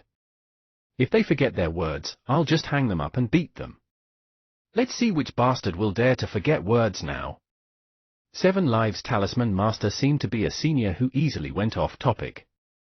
As he considered beating up the primitives a fantastic idea, 7 Lives Talisman Master quickly got offline. Song Shu Hang rubbed his heart. For unknown reasons, his conscience felt disturbed. In his mind, the image of primitives wearing animal pelts sat in orderly lines, pitifully reciting, hoeing millet in midday heat, sweat dripping onto the earth. Do you know that of the rice on your plate, each grain was hard-earned? If one of the primitive people suddenly forgot their lines, he would suddenly be hung on a large tree and whipped crazily by 7 Lives Talisman Master. You can't blame me for this, I didn't guide Senior into beating up primitives when they forget their lines. Song Shuhang muttered. *****. Someone sent a message in the 9 provinces, 1, group. As expected, it was North River Loose Practitioner. He slowly typed out a message, "Little friend Shuhang, you always do things that surprises me. I heard the enemy you killed was a second-stage cultivator? It's not that exaggerated. Although my opponent was a second-stage cultivator, he was already suffering from Senior Medicine Master's acute poison. It was also because Lady Softfeather mistook my identity, and with the help of 7 Lives Talisman Master's talismans, I had the chance to kill him." Song Shuhang gave a rough explanation of the events that had happened. "Daring and careful. Your successful takedown of the enemy boss wasn't just a fluke. Keep working like this. I believe you'll be able to go even further on the road of cultivators." North River Loose Practitioner said. Mad Saber 3 Waves came online. "Little Shuhang did well, you're already 3/10 as cool as my younger self. 3 Waves bro, didn't you say you were going to enter closed-door cultivation to attempt to make a breakthrough?" North River's Loose Practitioner sent a naughty smile emoji. "I'm in the middle of it, Mad Saber 3 Waves said, "However, even if I'm in closed-door cultivation, I still have to strike a balance between work and play. I can't just bury my head into closed-door cultivation. You won't be successful if you just shut yourself in and disregard the outside world. Total bullshit." North River's Loose Practitioner jokingly scolded. At this moment, Drunk Moon resident scholar suddenly spoke up. 3 Waves, you're acting pretty decent today. There aren't any great seniors around, why aren't you spouting lewd jokes? It's very unlike you. Don't talk about that. Recently, there's a godly beast running amok online, I'm not going to spout any dirty jokes. If I dare to post any more lewd jokes, Mount Yellow's true monarch is going to kick me out of the group. I've been suffering from restraining myself. Let's meet up sometime, and I'll give everyone a live telling of some classics." Mad Saber 3 Waves chuckled as he said. "Hee hee." Drunk Moon resident scholar posted a bashful emoji and quietly went offline. Song Shuhang scratched his head. The idea Drunk Moon resident scholar feels really familiar, but why can't I remember him? At this time, North River's Loose Practitioner suddenly asked, "By the way, little friend Shuhang, you are planning to get a driving license soon, right?" "Yes, I am. I've been reading up on how to drive recently, and I'm preparing to take the exam for my license soon." "Eh? Senior, how do you know that I'm learning how to drive?" Song Shuhang asked. "Hee hee, I recently went to your in-game farm to steal vegetables, and took a look at your profile at the same time. You posted on your profile that you intended to get a driving license in the near future." North River's Loose Practitioner proudly said, "By the way, if you have time, upgrade the soil of your vegetable garden. What are you saving so much gold for? Your vegetables will grow quicker when your soil is upgraded, then I will be able to steal even more." "Steal vegetables? Hey Senior, how bored do you have to be from day to night? You're actually stealing vegetables? You were so bored you even went sniffing around my profile? Image, please mind your image. Ever since I met you seniors, the image I had of cultivators has been completely ruined. If you could you please leave a tiny bit of your former prestige for me to reminisce about?" Ah, that was off topic. However, why did Senior ask me if I wanted to get a driving license? Song Shuhang tested the waters by asking, "Senior North River, are you also intending to get a driving license? Why would I need something like that? Summoning a sword and flying is much faster than driving. I don't even have to be afraid that I'll run into a traffic jam. I just have to make sure I don't crash into any planes." North River Loose Practitioner smiled as he said, "However, I'll reveal some information to you. If you have the time, get your license quickly. I guarantee that there'll be some benefits to it. Song Shuhang's eyes immediately shone. Could it be that there's a senior in the group who wants to learn how to drive for fun, so I need to get my license in order to teach that senior how to drive? There would be something to gain, and that goes without saying. This was a custom of the 9 provinces. 1. Group, put in effort, receive rewards. You guessed it, haven't you? When the time comes, a qi and blood pill would be a great reward. It's not only pills, even techniques are on the table. The technique that Medicine Master gave to you was just the foundation building technique. At most, you'll be able to cultivate to the peak of the first stage. So I'm going to solemnly promote this chance to you. I guarantee that you'll be able to get a very good technique to further your cultivation. North River Loose Practitioner added on a grinning smile emoji. Aren't you tempted? Song Shuhang was tempted. If you find any errors, ads pop up, ads redirect, broken links, non-standard content, etc., please let us know a report chapter, so we can fix it as soon as possible. Chapter 91, Little Friend Shuhang who receives deep admiration from his seniors. Chapter 91, Little Friend Shuhang who receives deep admiration from his seniors. Support the translator by reading Cultivation Chat Group on VolaryNovels.com. Thank you. Qi and blood pills. That's a pill made with extremely valuable medicinal ingredients. Unlike the medicinal liquid that was the body tempering liquid, it was a real first-stage pill. Even though it was the lowest quality pill, after using one, it could completely recover the qi and blood of a foundation cultivator like Song Shuhang within just half an hour. He could then ignore the time limit and continuously practice the Vajra foundation building fist technique in a single day. This was a pill that could allow someone to build their foundation quickly. It was incomparably precious.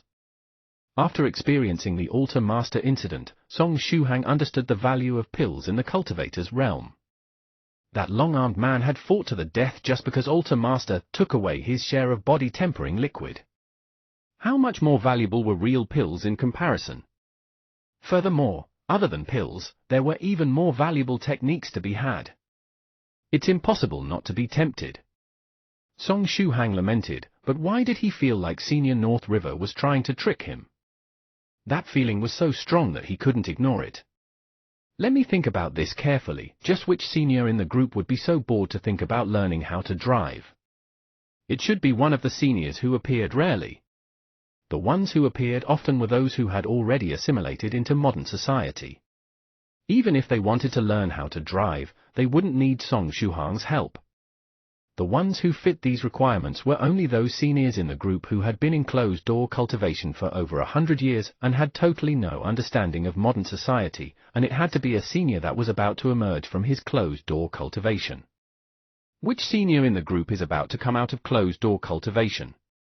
The cogs in Shuhang's mind turned. White True Monarch? He typed out those few words in the group. North River Loose Practitioner paused for a moment. He felt awkward. Waha, so Little Friend Shuhang also knows of White True Monarch. Did you see our chat history the last time? With just that small hint, you immediately thought of White True Monarch. You really have nimble senses. Following that, North River Loose Practitioner said, "Ahem, that's right. White True Monarch is about to come out of closed-door cultivation. He's very interested in machines and such. He previously researched on wooden bulls, mechanical dragons, and puppet divine beasts, etc. So cars and planes are definitely in his interests. When he comes out, he'll surely want to research those things. This is an opportunity. Senior White True Monarch has always been quite extravagant.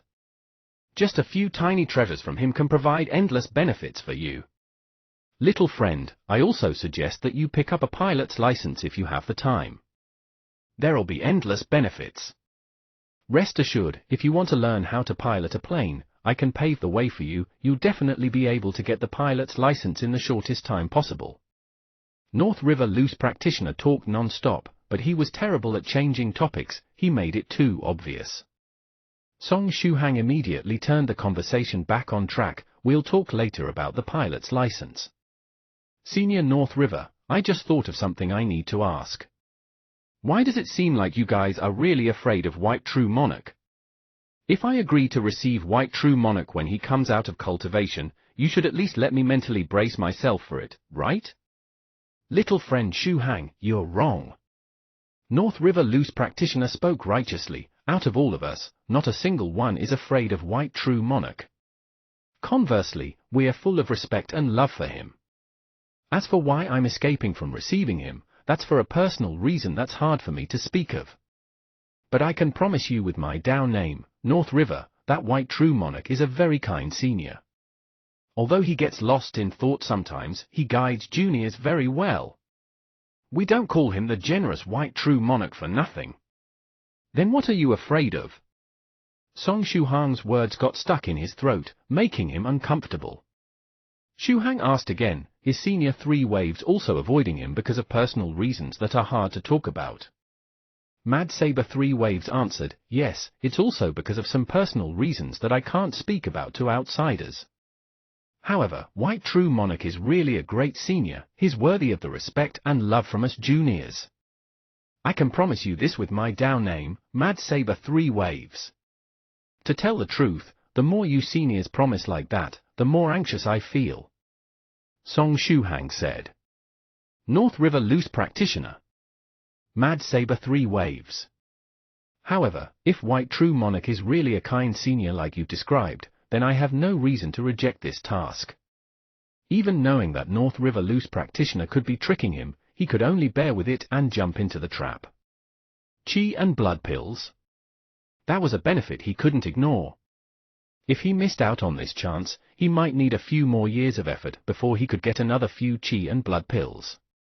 There wasn't anything wrong with him, so why would he give up the opportunity at hand to get Qi and blood pills and wait for a few more years of hard work to attain them? North River Loose Practitioner gave him a thumbs up. Little friend Shu Hang, I admire your rationality and smarts. Mad Saber 3 waves followed closely behind. Little friend Shu Hang, I admire you too. Bronze Trigram's Immortal Master appeared. Little friend Shu Hang, this Immortal Master also admires you. 7 Lives Talisman Master, little friend Shu Hang, this Lord admires you. Drunk Moon Resident Scholar, I admire you as well. Medicine Master, admire. Roaming Cloud Monk Tong Xian appeared and also silently sent a thumbs up. Spiritual Butterfly Island Soft Feather also appeared and sent a cute smiley face. Although I'm not too sure what just happened, I've always admired Senior Song. What the heck? The whole group had been watching the show offline. The moment he had jumped into the trap, they had all come out to admire him. Song Shuhang felt that he had been tricked big time. Facepalming, he wondered if it was too late to back out. If he rejected the task, would they start coming after him with swords?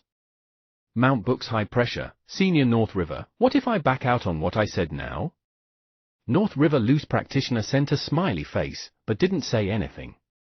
Mad Saber 3 waves did the same by adding a smiley. Bronze Trigram's Immortal Master added a bashful smile. 7 Lives Talisman Master added a wide grin. Smiley faces dotted the entire 9 provinces. Group, it was a splendid sight.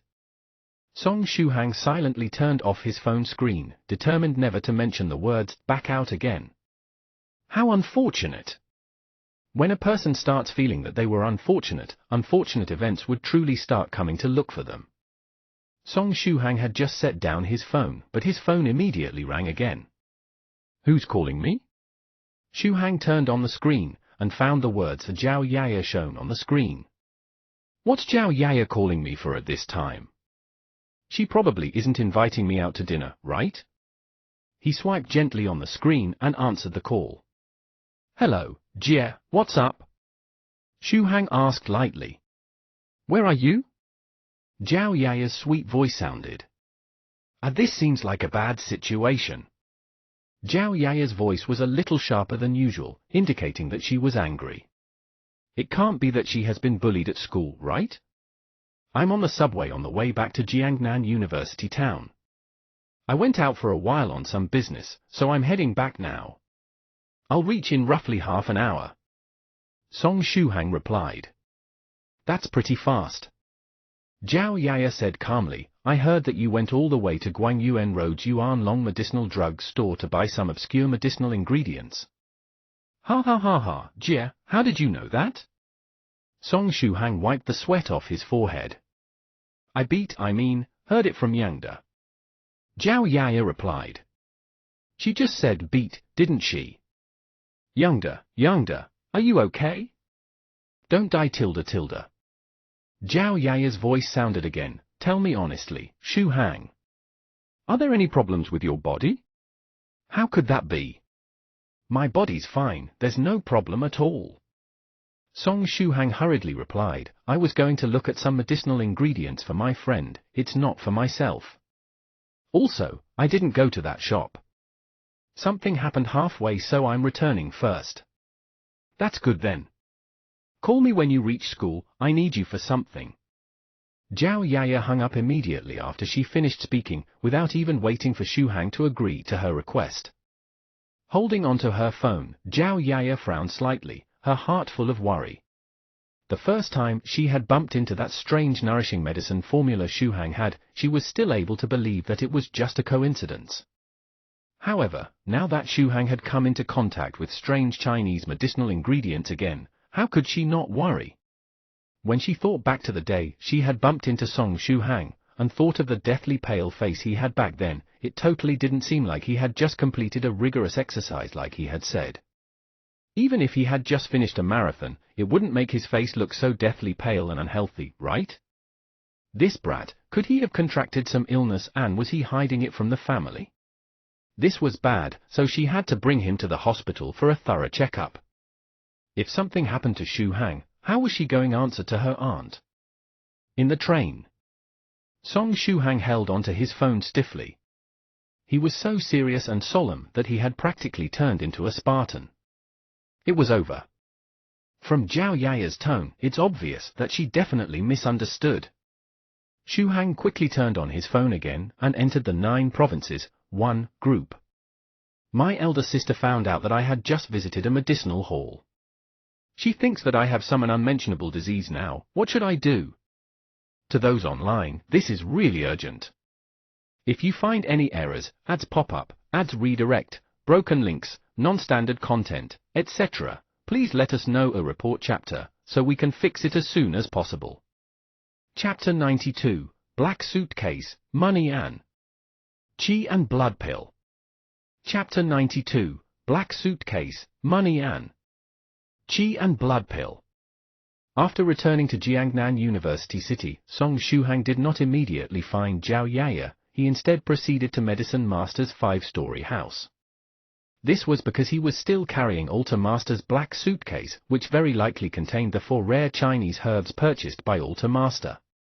If he accidentally let Zhao Yaya discover the Chinese medicine in the suitcase, he would essentially be jumping into the Yellow River by himself. No, even if he jumped into the Pacific Ocean, he would still be unable to wash away this misunderstanding. When the time came, Zhao Yaya would definitely give Mama Song a call without warning. By the next day, Mama Song would be on a plane for Jiangnan University City. Furthermore, who knew whether Altar Master's suitcase held other horrible things that could lead to even worse misunderstandings? Thus, without first depositing this suitcase somewhere, how could he meet up with Zhao Yaya? Song Shuhang unlocked the door and directly went to the 3rd floor. After arriving, he did not see Jiang Ziyan anywhere, but saw Medicine Master playing with his phone alone in a corner. Senior, are you busy? Shuhang walked over to Medicine Master and asked. Ever since Medicine Master arrived at Jiangnan University, he was always busy trying to improve the simplified body tempering liquid, and I never saw him taking a break before. Do I actually get the chance to see him resting today? Oh, you're back, Shuhang. Medicine Master did not even raise his head as his fingers continued moving rapidly on the screen. What are you playing? Shuhang moved closer to take a look. Afterwards, his whole body started to feel uncomfortable. Unexpectedly, Medicine Master was actually stealing vegetables from other people's farms. On his vegetable-stealing friends list, Shuhang could also see Mount Yellow True Monarch, North River's Loose Practitioner, Mysterious Fairy Sect Skylark, Roaming Cloud Monk Tong Xian, and other famous elders from the 9 provinces, 1 group that he was familiar with. They were 3 Oceans 5 Island Master, Ocean Dragon 2nd Cave Master, 7-star Fist Sect Vice Sect Master, and so on. Just one look and you could tell that those were nicknames of cultivators. I must say, have all the senior cultivators been really bored recently? Why are so many of them spending their time stealing vegetables in a farm game? Your disciples will cry, you know. Your sect masters will also cry, you know. It's done that fellow North River actually made an automated vegetable gathering script. What use is there ... I have already set up my alarm clock and can completely empty his farm's vegetables in seconds. He is really too naive to think that a small script can be faster than my hands. Medicine Master proudly said to Shu Hang. Senior, with your fast hands, how wonderful would it be if you practiced typing instead? Also Shu Hang, I'm not trying to lecture you, but you shouldn't keep pooling your money like a miser. After getting enough money, just upgrade the soil. Only that way would the planted vegetables mature quickly. Remember, sharpening the knife will not slow down the process of cutting wood. Medicine Master earnestly told Song Shu Hang. Song Shu Hang didn't know what kind of expression he should use to reply to Medicine Master. Oh yeah, what do you need me for? Medicine Master finally switched to the topic at hand. Song Shu Hang silently nodded, placed the black suitcase on top of the coffee table, and then said, I want to ask Senior to take a look and see whether or not this suitcase has any traps. I got this suitcase from killing Altar Master of the organization that uses the beast-headed tile with 3 claw marks. I do not dare to rashly open this suitcase because he is a ghost practitioner of the evil path. To be able to think of this, well done. Medicine Master nodded his head, daring yet careful. Song Shu Hang had quite a few strong points. Looking at these characteristics, being a cultivator really suited Song Shu Hang. Unfortunately, he was a little too old and had lost the Xiantian true qi that he was born with. If only he could have entered the cultivation world earlier. Unfortunately, there are no IFS in the real world. Medicine Master took the black suitcase and let his right palm hover over the suitcase. Indeed, it has been tinkered with, however, this small trick is nothing to me. He smiled and released true qi through his right palm. Asterisk pa. Pa. Pa, asterisk. The black suitcase emitted sounds like shattering glass, along with some faint ghostly cries. All right, it can be opened now. Medicine Master returned the suitcase to Shu Hang. Shu Hang stretched out his hand and opened the suitcase. What reflected in his eyes were many neatly stacked bills, with a total of 7 stacks that contained 100,000 renminbi each. There was also another stack that had been opened and separated into 9 smaller stacks, which was likely due to Altar Master's recent use of the money. In total, there was about 800,000 renminbi. This 800,000 would just be a string of numbers if it were all placed in a bank. However, when all of this money was placed before his eyes, it still had quite the visual impact. A horrible smell, body-tempering liquid. This color, this smell, it's without a doubt the body-tempering liquid. Medicine Master sniffed it and replied, that's right. Furthermore, it is the unsimplified version of the body-tempering liquid and its quality is acceptable. After you have cultivated for a month and your body becomes strong enough, take this version of the body-tempering liquid. The medicinal strength is stronger. 1 mouthful of this is equivalent to taking 3 mouthfuls of the simplified version. This really came at the perfect time. Senior North River had warned me before that even if all the medicinal ingredients Soft Feather gave me were completely refined into the body-tempering liquid, there was still no guarantee that I could complete the foundation building stage. Now that I have this batch of body-tempering liquid too, it should be enough for me to complete my foundation building, right? Shu Hang asked with a laugh. There will be enough, so much so that you will have some left over. Medicine Master answered. There will actually be extras? This was great news. After that, Shu Hang opened a red-colored bottle.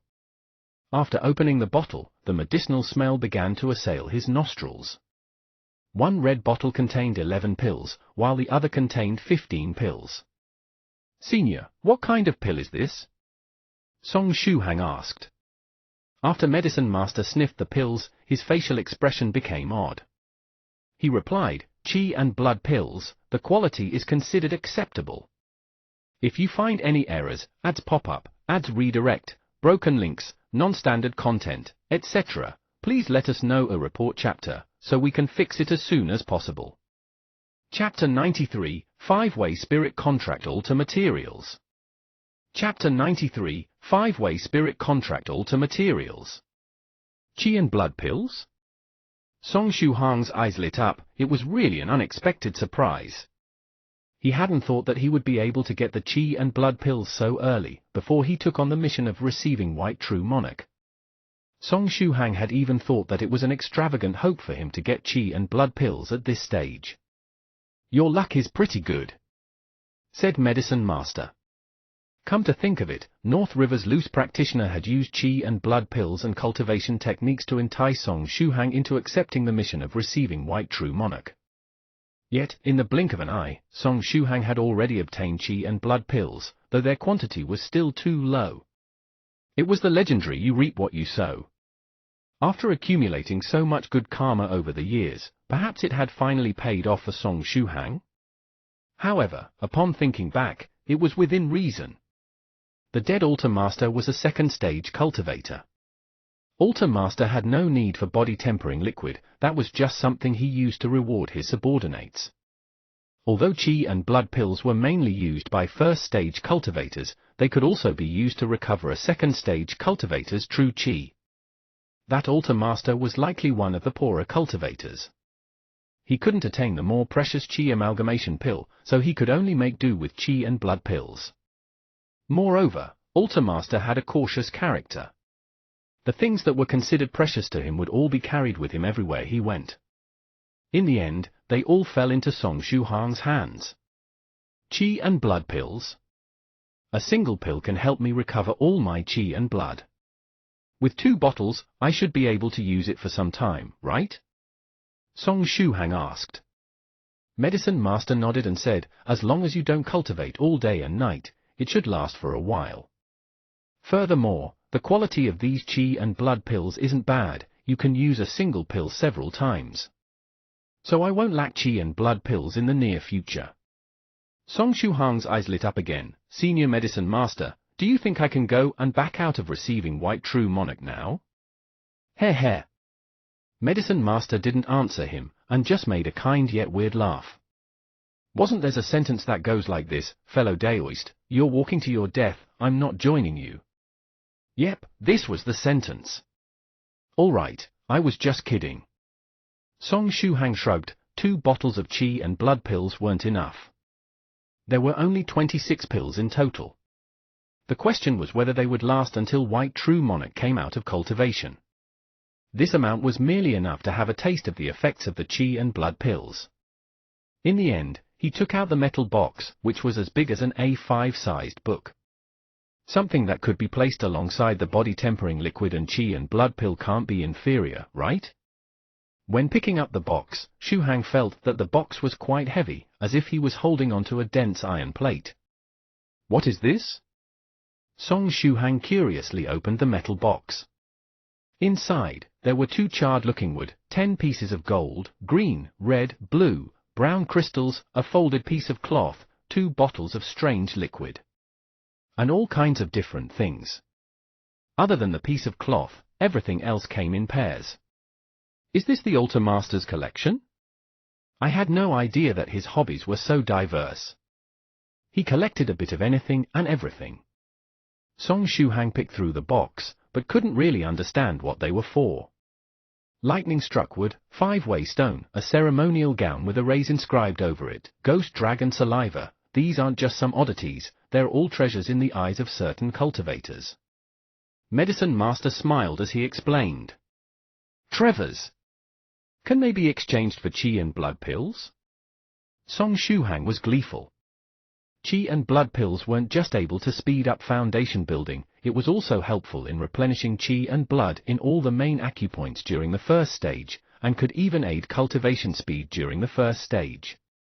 It was one of those things that the more you have, the better. Having some in reserve is never wrong. Yes, You can exchange these treasures for quite a number of qi and blood pills that are of the same grade as the ones you have. However, if you exchange these treasures for qi and blood pills, you'll regret it, you know. Medicine Master chuckled as he spoke. Why? Xu Hang asked. These treasures weren't just collected randomly by that altar master. With these 3 items, lightning struck wood, 5-way stone, and ghost dragon saliva, you can build the foundation for an array.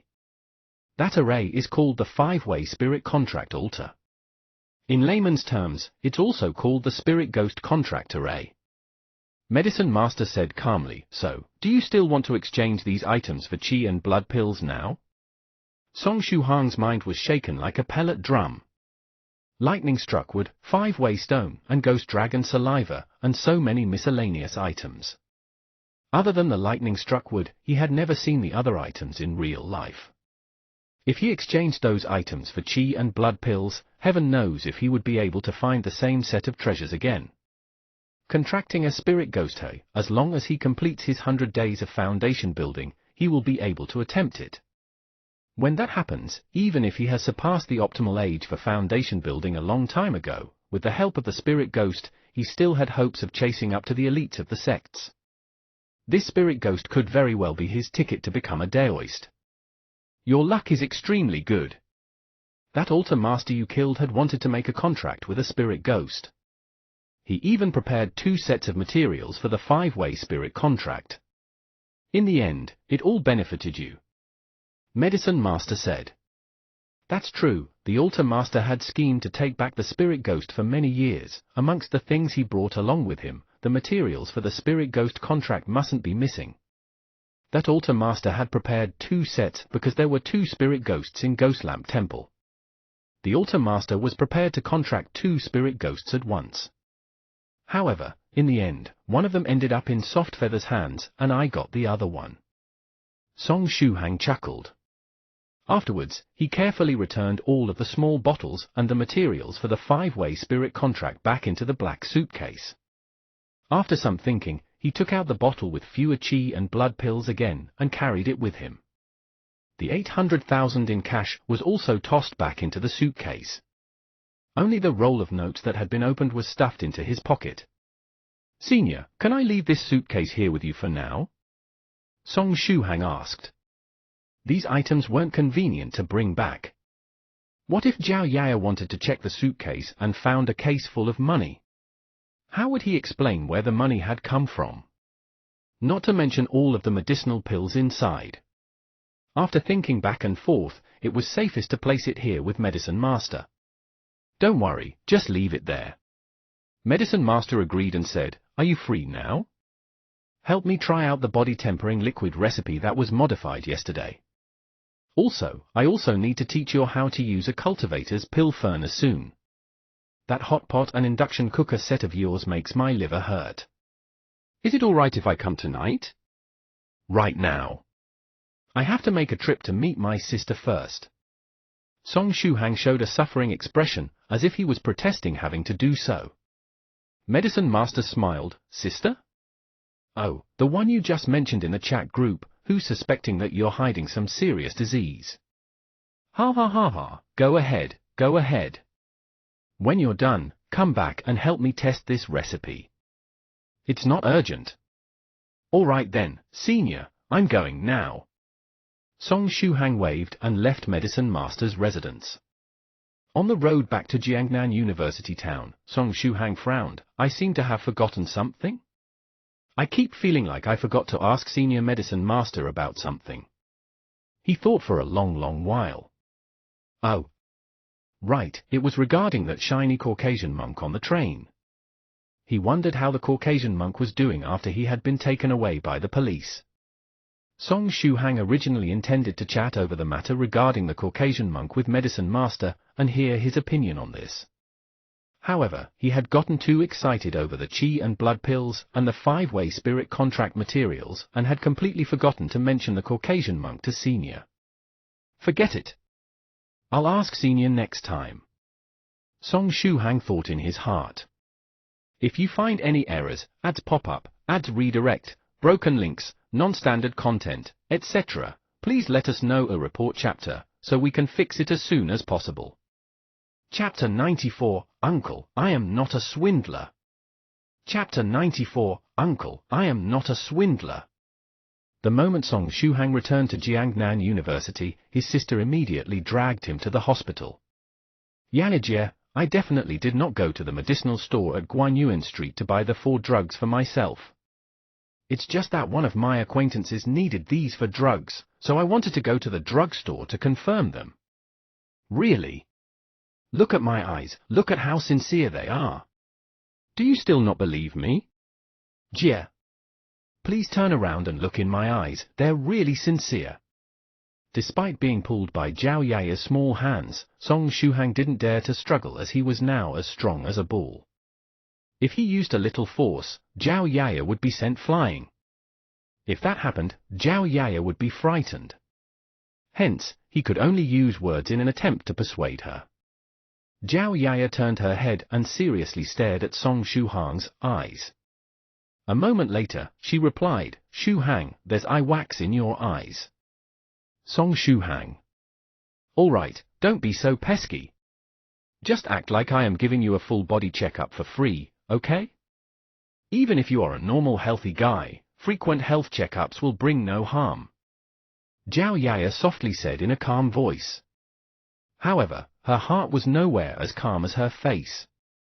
If Song Shuhang does not cooperate with her, she would feel even more anxious inside. It can't be that Shuhang has really gotten some disease, right? Presently, Zhao Yaya's thoughts were completely filled with all kinds of incurable diseases, causing her to panic. No matter how flowery Song Shuhang's speech was today, she still would not change her mind. Without giving Shuhang a full body checkup, she wouldn't be able to calm herself. Okay, I will listen to your orders today, Jie. Song Shuhang replied righteously and openly. He knew that Zhao Yaya was determined to take him to the hospital. He could only feel blessed over the fact that when he enters the hospital, he would not be like his teachers who pitifully entered with a broken leg. In any case, his physical health was excellent. Even if they gave him a physical examination, they wouldn't be able to find any problems with him. Come to think of it, from the moment Zhao Yaya grabbed my hand and dragged me, the gazes of everyone nearby had become very sharp.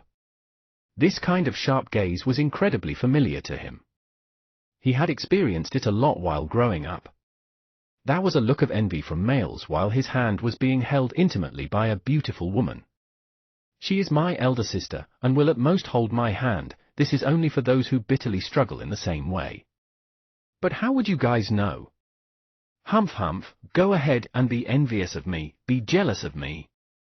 Although Jiangnan University City had its own hospital, it was not within the university city. Rather, it was instead located less than a kilometer away. After all, the hospital also needed to earn money. If it was built within the university city, it would increase the university's burden of managing and ensuring the safety of all the patients that entered and left the university. Because the hospital was close by, Zhao Yaya decided to proceed by foot. Above their heads, the sun selflessly emitted light and heat, giving its blessings to humankind, while also roasting the pitiful ones who were scurrying to their destination. As they walked in the scorching heat, Zhao Yaya's cheeks became red as beads of sweat slid down her fair and delicate face. Song Shuhang inwardly sighed, then used his mental energy to direct the cold air from the ghost-sealing ice pearl, enveloping Zhao Yaya within it as well. Ooh? The weather got cooler? Zhao Yaya lifted her head towards the sky and saw that the sun was still so hot and bright. But where is this cool feeling on my body coming from? It's even better than air conditioning. It must be a cool breeze. Song Shuhang answered without thinking. Zhao Yaya nodded, but she saw other pedestrians with sweat all over their faces, being toasted like dying dogs. There didn't seem to be any cool breeze at all. Whatever, let's take advantage of this cool weather by walking faster. Zhao Yaya did not think too much about it. After arriving at the hospital, Zhao Yaya directly dragged Song Shuhang to get a checkup. She had already gotten a number for Shuhang earlier. Hurry and come over. Afraid that Shuhang would flee, she continued to pull his hand. Song Shuhang obediently followed her. Jiangnan University City's affiliated hospital was packed with patients. Recently, most of them had gotten a cold. Many people in the Jiangnan region were being impacted by the climate here. In the morning it got so hot that people sweat like dogs, yet in the evening, people curled up in their bed shivering. The conscripts of the great army of seasonal cold steadily increased. Good for business. Because majority of the patients were students, Song Shuhang saw many familiar faces as he walked. However, as they were only slightly acquainted, they would leave with a smile after a quick greeting. Zhao Yaya, are we still not there? Song Shuhang had already been pulled for a long time. Why did the hospital create such a complicated passageway? Did they have nothing better to do? If someone needed emergency treatment, what would you do if they suddenly died after enduring an endless journey through the hallways? We're almost there. Zhao Yaya replied without turning her head. After walking for another long period of time, Song Shuhang saw another familiar figure. That's the office worker uncle. He was wearing a white shirt, black pants, and held a briefcase under his left arm. Even though he was in a hospital, he still seemed to be in a rush as though he was living a life of oppression. Yes, this was the same uncle that dropped money in front of Song Shuhang and accused Song Shuhang of being a swindler. If I remember correctly, he dropped about 150 renminbi? Furthermore, I saw him on the subway this afternoon. At that time, Shuhang was entering the subway while this man was exiting the subway. It looked like this uncle was secretly following someone at that time. This uncle and I must really be tied together by karma. Seems like it's predestined that I return the 150 renminbi. Song Shuhang sighed and shouted at the uncle, "Uncle, uncle. Hey, how are you?" Zhao Yaya asked with doubt, "Your acquaintance?" The uncle in front turned his head and stared at Song Shuhang blankly. Evidently, this uncle had completely forgotten Song Shuhang. "Uncle, it's me. Last time when you were in front of me, you dropped the 150 renminbi and I helped you picked it up. We are lucky to have met again. I must return the money to you this time." Song Shuhang looked for his wallet and prepared to take out 150 renminbi. As Song Shuhang was talking, the uncles lit up in remembrance. He pointed his finger and said, "Swindler?" Song Shuhang. "Uncle, I am not a swindler. It was you who dropped the 150 renminbi. All I wanted to do was pick it up and return it to you. Now I can finally return it to you," Song Shuhang patiently explained. As they had met coincidentally so many times, there could be considered to be a little fate between them. Thus, he was able to exercise more patience. The uncle's complexion changed and he muttered, "Are all swindlers so ballsy nowadays? They would actually follow me and try to swindle me? This time you brought an assistant too. Is this still a society guided by laws? How disgusting, do you take me for a fool? HMPH, it's useless. I know your real purpose, and there is no way I will be duped by you guys." Having said his piece, the uncle nimbly turned his body and left quickly. Song Shuhang was stretching out his hand while holding the 150 renminbi. Currently, his hand was neither fully stretched out nor was it withdrawn. "Uncle, from start to finish, I have never thought of you as a foolish person, but the problem is, you really are foolish." Zhao Yaya felt the surrounding people beginning to stare at them. Helplessly, she could only pull back Song Shuhang's slightly outstretched hand. "You rottenly good guy. Ignore that, uncle, let's go." Song Shuhang didn't know whether to laugh or cry, so he sought comfort from Zhao Yaya. "Jie, in what way do I look like a swindler?" Okay, you are a good boy, you don't look like a swindler at all." Zhao Yaya laughed and quickly pulled Shuhang away from the scene. If you find any errors, ads pop up, ads redirect, broken links, non-standard content, etc., please let us know a report chapter, so we can fix it as soon as possible. Chapter 95, The Inconceivable Patient. Chapter 95, The Inconceivable Patient.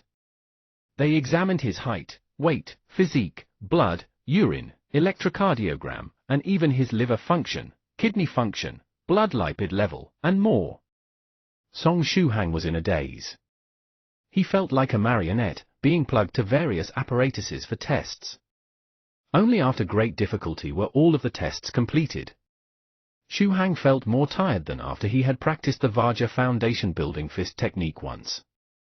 Right now, he did not even feel like moving a single finger.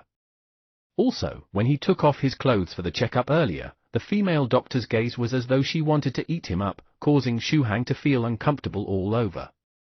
Currently, Zhao Yaya accompanied him in the waiting room, awaiting the examination results. It would be done in approximately half an hour.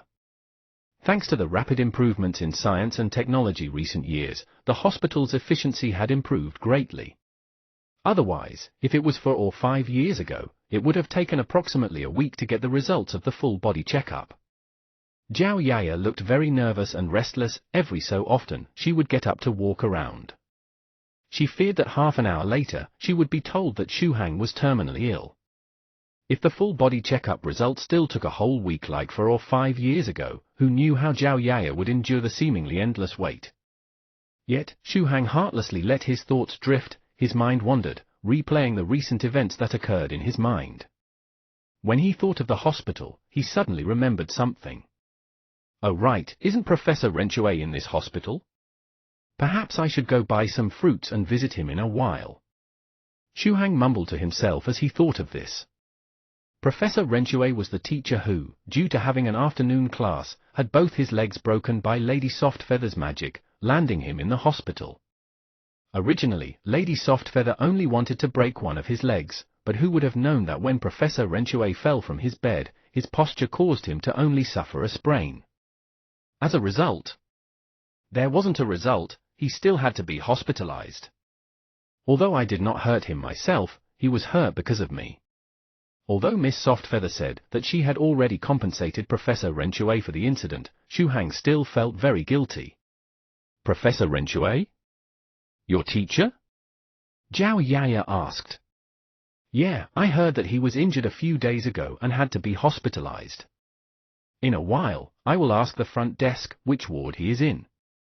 Shuhang sighed. While he was talking, a female doctor with glasses entered and said with a smile, Professor Renchue. The professor who broke both of his legs?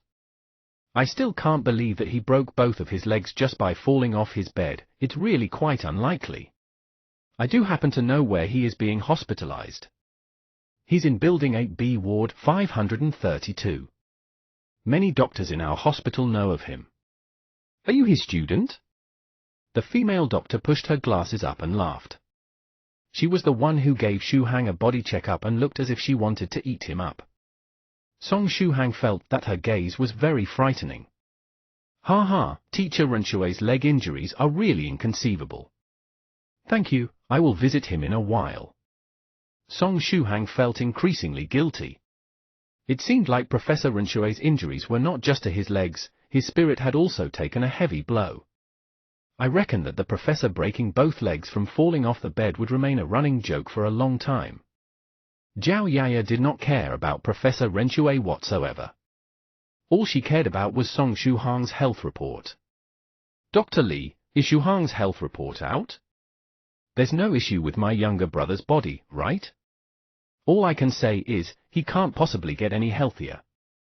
Frankly, I really have no idea why you brought your younger brother here for a full body checkup with a worried face. Come and take a look at the report yourself. Your younger brother is literally as strong as a bull. If I didn't personally conduct his full body checkup, I would be suspecting if this report is actually real. This report does not look like a student's health report, it seems more like the report of a national athlete. Dr. Li laughed. He is actually even more all-round and robust than a professional athlete. That being said, Zhao Yaya's younger brother has a physique that didn't show his muscles while he was clothed. When he took off his shirt for the checkup earlier, those well-shaped and defined muscles truly make him a captivating handsome man. If it weren't because I already have a husband, I might really consider romance with a younger man. Are you absolutely sure that there are no illnesses? Zhao Yaya saw rows of numbers indicating health far above the norm, but she still asked with a worried tone. Yaya, are you hoping that your brother has an incurable disease? Are you a broke on that prefers a sick and delicate brother? Dr. Li pushed her glasses up and asked with a laugh. She was able to joke without holding back because she was already acquainted with Zhao Yaya. Of course not. Zhao Yaya was ashamed and angrily rolled her eyes at Song Shuhang. You can't blame me. If you want something to blame on, you can only blame that incident for being such a coincidence. Song Shuhang innocently shrugged his shoulders. Zhao Yaya's expression seemed very fierce, but inside, she secretly sighed in relief. She could finally stop worrying about the possibility that Shuhang had an incurable disease. She looked at the health report with her face filled with happiness. Looks like this brat is really training, that's great. At this moment, a young nurse knocked on the door, and asked shyly, Dr. Li, are you here? What do you need? Dr. Li asked. The patient from Building 8B room 570 is here again, do you need to go and take a look? When the nurse smiled, a very cute dimple was revealed. She came again? All right, I will be right there. Dr. Li creased her eyebrows and rubbed her temples. Zhao Yaya saw the doctor's frown and asked, is it a really troublesome patient? Troublesome? And also very inconceivable. Dr. Li explained, the patient is a young woman, a little younger than your little brother. However, her condition is a little weird, she looks totally fine from the outside, but her internal organs and some of her tissues are carbonizing. Till now, I'm still wondering how she managed to injure herself to the state of tender on the outside but charred on the inside. If I had not personally examined her, I would suspect that someone was playing a joke on me. I'm sorry for saying this, but with her wounds, nobody could possibly survive. There's simply no way to save her. However, this young lady is somehow still alive. Furthermore, the young lady seems to know that she is going to die and is very open about life and death. Since the very beginning, she had never asked us to save her life. Instead, she would only come to get an injection of analgesics and get some painkillers when the pain becomes unbearable. This may sound bad, but when a patient like this comes, we always tell them to go back home and have a good meal. The hospital will not accept such a patient if possible. However, for unknown reasons, after she met with the director of the hospital, he personally came and prepared a special room for her. From then on, I was assigned to regularly give her physical examinations, analgesic injections, and prescribe painkillers. Furthermore, what I find the most disturbing is that every time she comes to receive an injection, she would bring her own needles. Have you ever heard of a patient that brings their own needles? In my whole life, I have never met any patient like this before. Listening to your story, she does sound like a troublesome patient. Zhao Yaya rubbed her temples. This world is huge, there is nothing that is too bizarre. Song Shuhang calmly replied inside. From the day that his worldview was destroyed, even if someone told him that Superman was visiting Huaxia as a guest tomorrow, he would still be able to remain calm. It's been tough on you, Dr. Li, we shall not bother you any further. Zhao Yaya rose and thanked Dr. Li. She still had to return to Jiangnan University City for her internship as a doctor. Song Shuhang also said his goodbyes, thank you Dr. Li, bye Tilda. At the same moment, on the 5th floor of Building 8B of Jiangnan University City's affiliated hospital, an office worker uncle stopped in his steps, gnashed his teeth and said, I feel it, I finally feel it. The Su clan's little girl is right here. Su clan's Archie. Archie, the detestable Archie. After pursuing this junior for so many days, I finally found a trail. This time, I definitely can't lose it. However, in the next moment, his complexion changed again. The Su Clan Junior's aura disappeared again? If you find any errors, ads pop-up, ads redirect, broken links, non-standard content, etc., please let us know a report chapter, so we can fix it as soon as possible. Chapter 96, Ill Fate. Chapter 96, Ill Fate. After bidding farewell to Dr. Li, Song Shuhang asked Zhao Yaya, Jie, I'm planning to visit Professor Renchui later, would you like to come along? I'm not even his student, why would I go with you? I'll return to Jiangnan University City first, there are still many things there that require my help. Jiangnan University City Sports Festival was a famous event and a lot of people would get injured during the competition. As a medical intern, she was very busy. Thinking about the sports festival, Zhao Yaya was reminded of something. She rolled Song Shuhang's physical examination report into a tube and forcefully smacked his head with it. I have a question that I want to ask you. What was up with the tall dark-skinned fellow at the 5 kilometers race? I heard other people say that that fellow ran the 5 kilometers together with you. At first, the two of you were far ahead of the other contestants. But at the end the big blackie fainted for some reason. He was muttering, "Second place is yours. Second place is mine," like he was possessed, all the way until he was delivered to us for treatment. What happened? That dark-skinned student? He was hung up on second place even after he was delivered to the medical center? What a stubborn winning mentality. Song Shuhang sighed. Although that big blackie had tenacious willpower, his mouth was a little foul. I could see his burning desire to win during his competition with me. The two of us pretty much led the others by 3 laps. In the midst of it, I saw that his desire to win was very strong and decided to give him a hand. Truthfully, with his abilities he could definitely obtain first place. However, the current me is slightly stronger than him. Yes, a very good opponent indeed. Zhao Yaya said, although you described it very sincerely, for some reason, I can still feel the deep ridicule in your words. Maybe I can understand the reason why that big blackie fainted. I really didn't ridicule. Song Shuhang shrugged his shoulders. Yes, you didn't ridicule. Zhao Yaya smiled. I'm heading back to the university city. Call me if you need anything. Be careful not to spout nonsense when you visit Professor Ren Shui. Understood. I always behave appropriately when I speak. Song Shuhang refuted. After parting with Zhao Yaya, Song Shuhang left the hospital to buy a bag of apples and also picked out a ripe watermelon. The fruits were sold at truly rip-off prices. It was at least twice that of the fruit market. Especially the bag of apples, the store's boss was itching to sell it by the gram. Afterwards, Song Shuhang found Building 8B, climbed to the 5th floor, found room 532 where Professor Ren Shui was, and reached out to knock on the door. Please enter, the door is not locked. Professor Ren Shui's voice was heard from the inside. Due to both legs being broken, he was unable to get up to open the door, so the door was always left half open. Song Shuhang pushed the door open, entered, and was immediately greeted by the sight of Professor Ren Shui. The professor was currently lying on the hospital bed, with both legs wrapped in casts and suspended in the air. This position became increasingly shameful the more he looked at it. Hello, you are? Professor Ren Shui found Song Shuhang very familiar, most likely one of his students. However, due to the fact that he taught many classes, the number of students he had was simply too many. He couldn't remember all their names.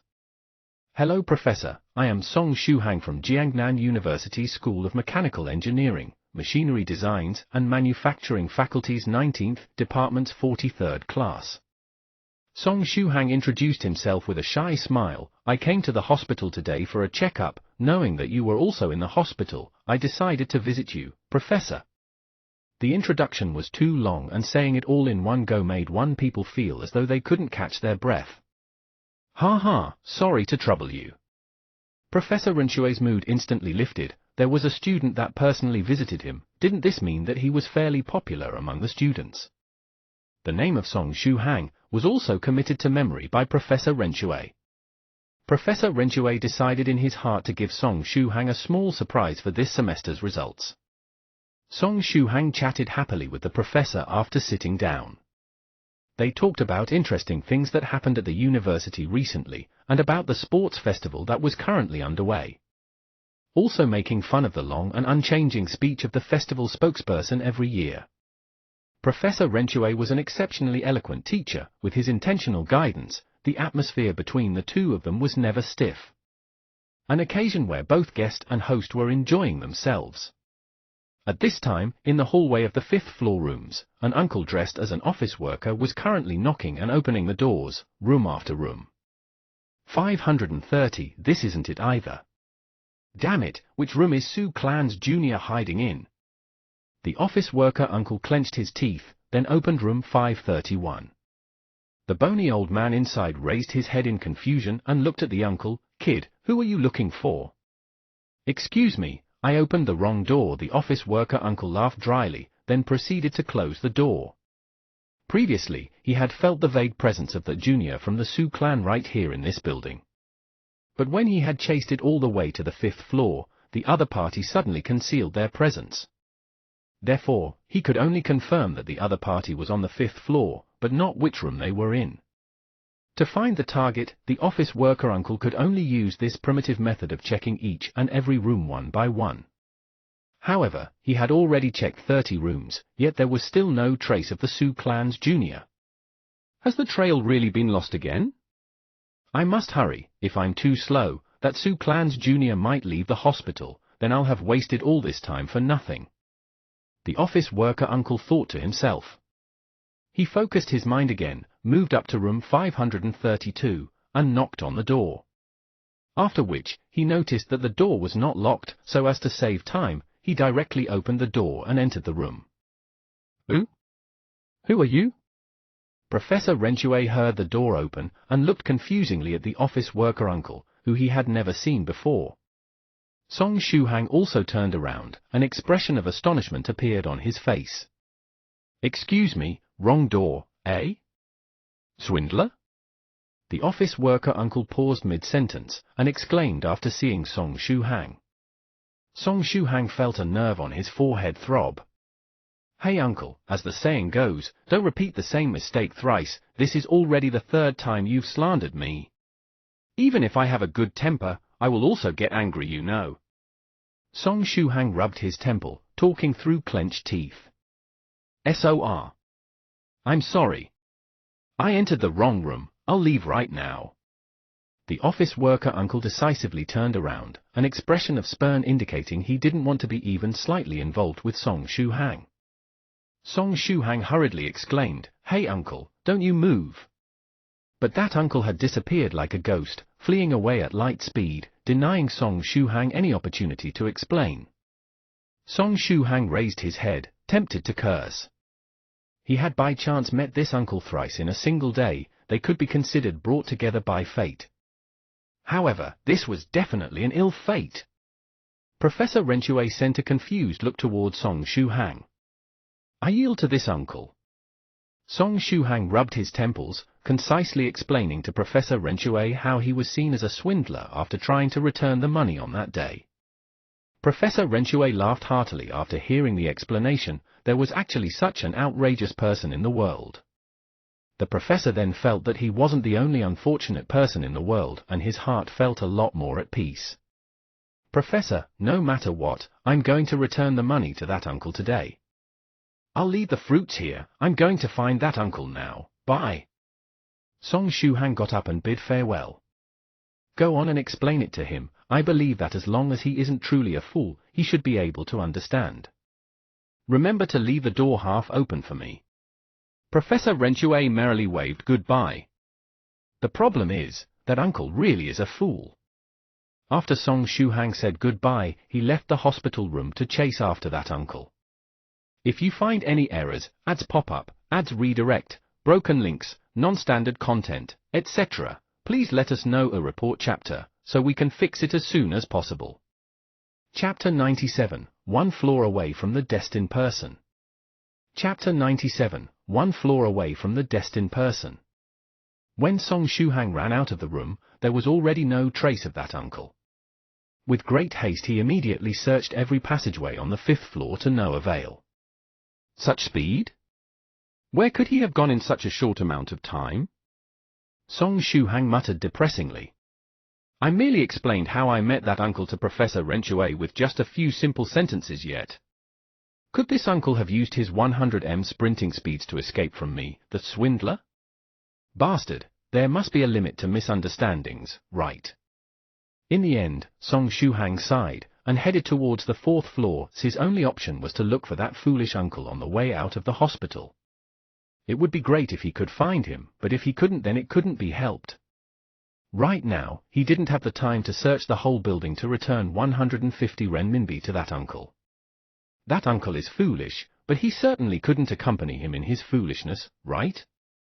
Right as Song Shuhang was leaving the 5th floor, a figure dropped from the ceiling of a corridor on the 5th floor. It was that uncle. In order to hide from Song Shuhang, he had hung from the ceiling like Spider-Man, and had held on tiresomely. TCH, a mere swindler wants to find me? Too naive, the uncle sneered, and continued to enter rooms one by one, according to their number. 533, 534, 535. Su Clans Jr., you can't run from me. I will find you even if I have to flip the entire floor upside down.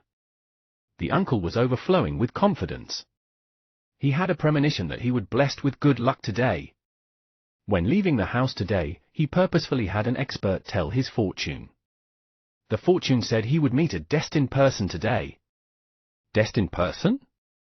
HMPH, in this godforsaken place, apart from that Su Clans Jr., what other kind of a destined person could he meet? Shuhang circled the 4th floor in passing with no result.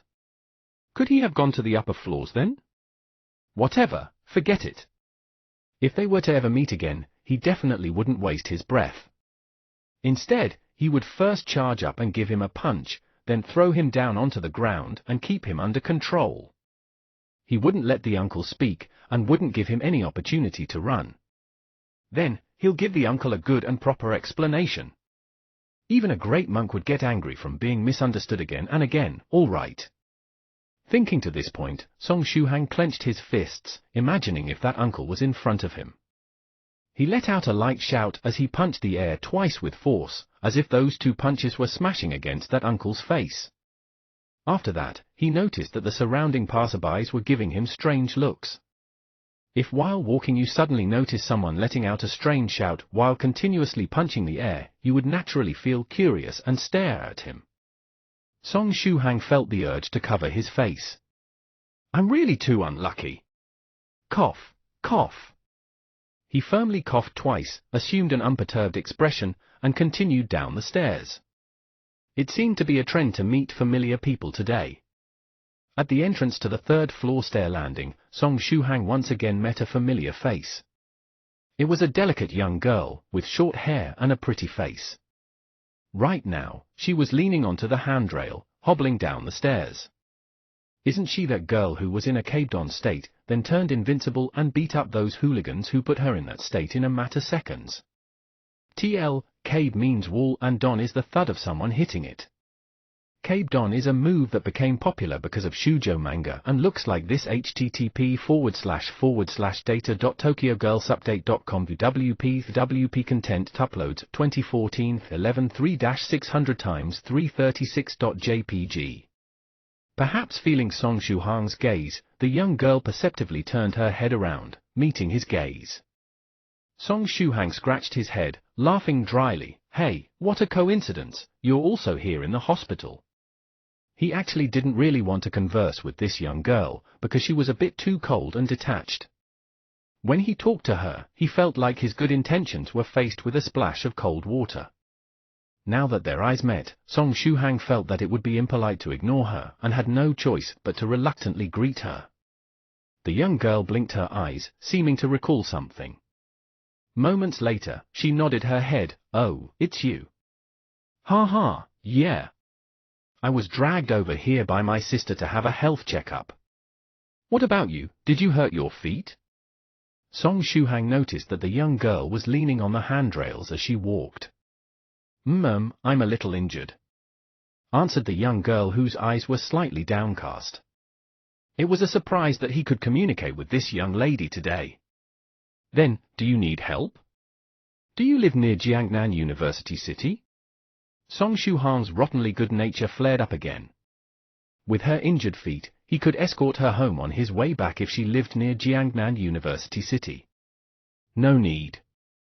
The young girl shook her head, then continued leaning on the handrails, stubbornly limping down the stairs. Feeling as if she was suffering a lot of hardship, Song Shuhang thought for a moment, then walked behind her and suggested, actually, this hospital has elevators. If your feet are injured, you can take the elevator directly down. The young girl stiffened, obviously she forgot about the elevator. Being reminded by Song Shuhang made her rather embarrassed. So she turned her head away, ignored Song Shuhang, and increased her speed down the stairs. Even if they were able to communicate today, this young lady was still difficult to converse with. Song Shuhang secretly sighed. Never mind, he wasn't the kind of rottenly good-natured person that would insist on helping even though the receiving party didn't want it. That's right, did you come down from the 5th floor? Did you bump into an uncle in office attire that was in a hurry? Song Shuhang asked in passing. The young girl pondered a bit, then shook her head. No, I didn't. Looks like that uncle fled upstairs. Song Shuhang rubbed his eyebrows. As expected, the thought process of a fool couldn't be understood by a normal person. Not good, I don't want to think about that uncle anymore. Just the thought of him makes my liver throb in pain. I should go back to Medicine Master's place first. Previously, he had promised Medicine Master that he would go back to help him with his experiments to improve the body-tempering liquid recipe after finishing his business with Zhao Yaya. Additionally, he needed to find a place to eat. Thanks to Altar Master, he was busy from noon till now without any chance to have a sip of water. He thought as he walked, and arrived on the ground floor soon after. Although that young girl was limping along while leaning on the handrails, her speed going down the stairs wasn't any slower than his. He had only just arrived on the ground floor, yet the young girl reached right after him. Does she have some strange pride that urges her from falling behind Shuhang? However, once she left the handrails, the young girl wasn't able to maintain her balance and fell sideways. Song Shuhang reflexively reached out his arm to support her. How about I assist you to the hospital entrance, then find a cab to send you home? Shuhang tried asking. The young girl sniffed a bit and squeezed out 2 words after a long while, thank you. Song Shuhang paused, then laughed saying, you're welcome. Song Shuhang originally wanted to call for a taxi for the short-haired girl after assisting her out of the hospital, but after reaching the door, he was stunned. There were many taxis, but it simply wouldn't be their turn anytime soon. There were too many patients today. The moment the taxis stopped, a passenger would get on board. The taxi would then drive off into the distance in a blink of an eye. How about we go ahead to an intersection close by? It should be easier to hail a taxi there. Song Shuhang inquired. Millimeter, okay. The short-haired girl replied weakly. As a result, Song Shuhang helped her out of the hospital and headed towards an intersection close by. At this moment, on the 5th floor of the hospital building 8B. The uncle took a deep breath as he opened the last room there with shaking hands. It was empty inside. The uncle, who was brimming with confidence, was petrified. Lost the trail again? Fortune tellers are all goddamn swindlers. Where's that destined person? I didn't find the Su Clans Jr. at all. Also, that swindler he met today wasted so much of his time.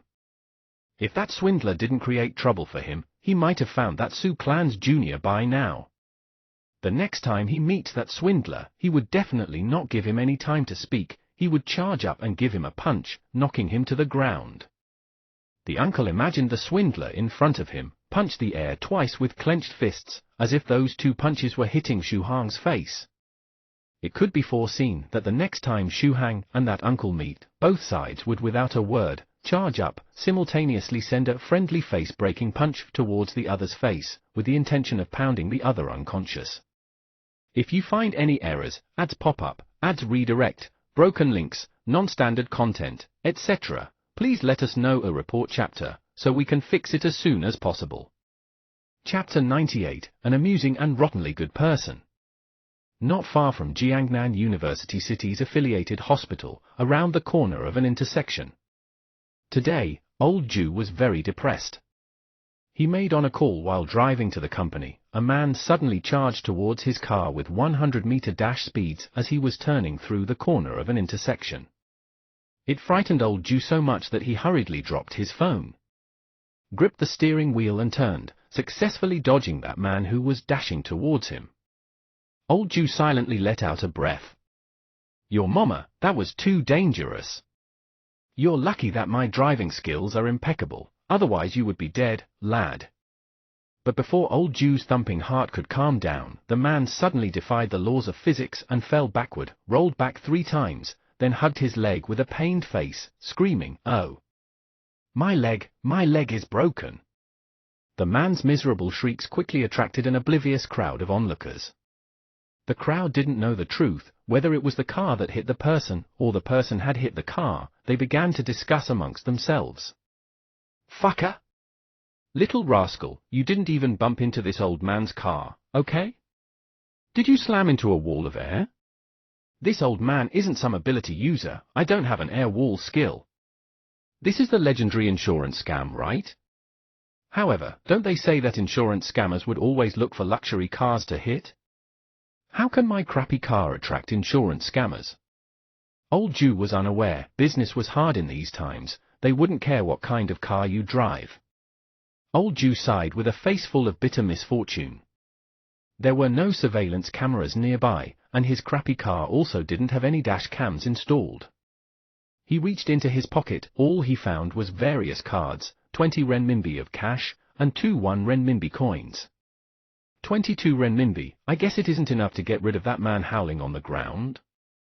This person's award-winning acting was worth more than 20 renminbi by itself. Song Shuhang just happened to be helping the short-haired young girl to the intersection, intending to hire a taxi there. The two of them coincidentally saw the process of this traffic accident. "This is man bump car, right?" the short-haired young girl said indifferently. From her angle it could be seen that the car had missed, but that man lunged towards the car, then fell to the ground screaming. "It's not man bump car, they didn't even touch." Song Shuhan's sight was excellent now. From his angle it could be clearly seen that the man hadn't even touched the car, yet still fell down to the ground screaming. "Oh, I know this is called an insurance scam." The short-haired young girl glanced at Shuhang. "Are you going to go be a witness? This rottenly good person loves meddling in others' affairs. There's no way he wouldn't go up to help, right? There's no point if there aren't enough witnesses. Besides, we don't have any recordings. There aren't any surveillance cameras nearby either." Song Shuhang shook his head. The man screaming on the ground was no doubt a professional, as he chose an area perfect for insurance scams. "Are you going to ignore it then?" The short-haired girl pondered a bit. Suddenly her eyes lit up. "How about we go and beat up that guy screaming on the ground?" "Please don't. Violence can't solve everything. This will only cause greater problems for the driver." Song Shuhang hastily admonished, "Leave it to me. Wait here for me. I'll call a taxi for you in a moment. By the way, do you have enough money on you?" The short-haired girl's face stiffened as she shook her head. "I'll lend you some for now. Return it to me if we meet again." Song Shuhang took 50 renminbi from his pocket and stuffed it into the short-haired girl's hands. In any case, he had recently received a small fortune, allowing him to be generous. Without waiting for the short-haired girl's reply, Song Shuhang quickly strode towards where the accident happened.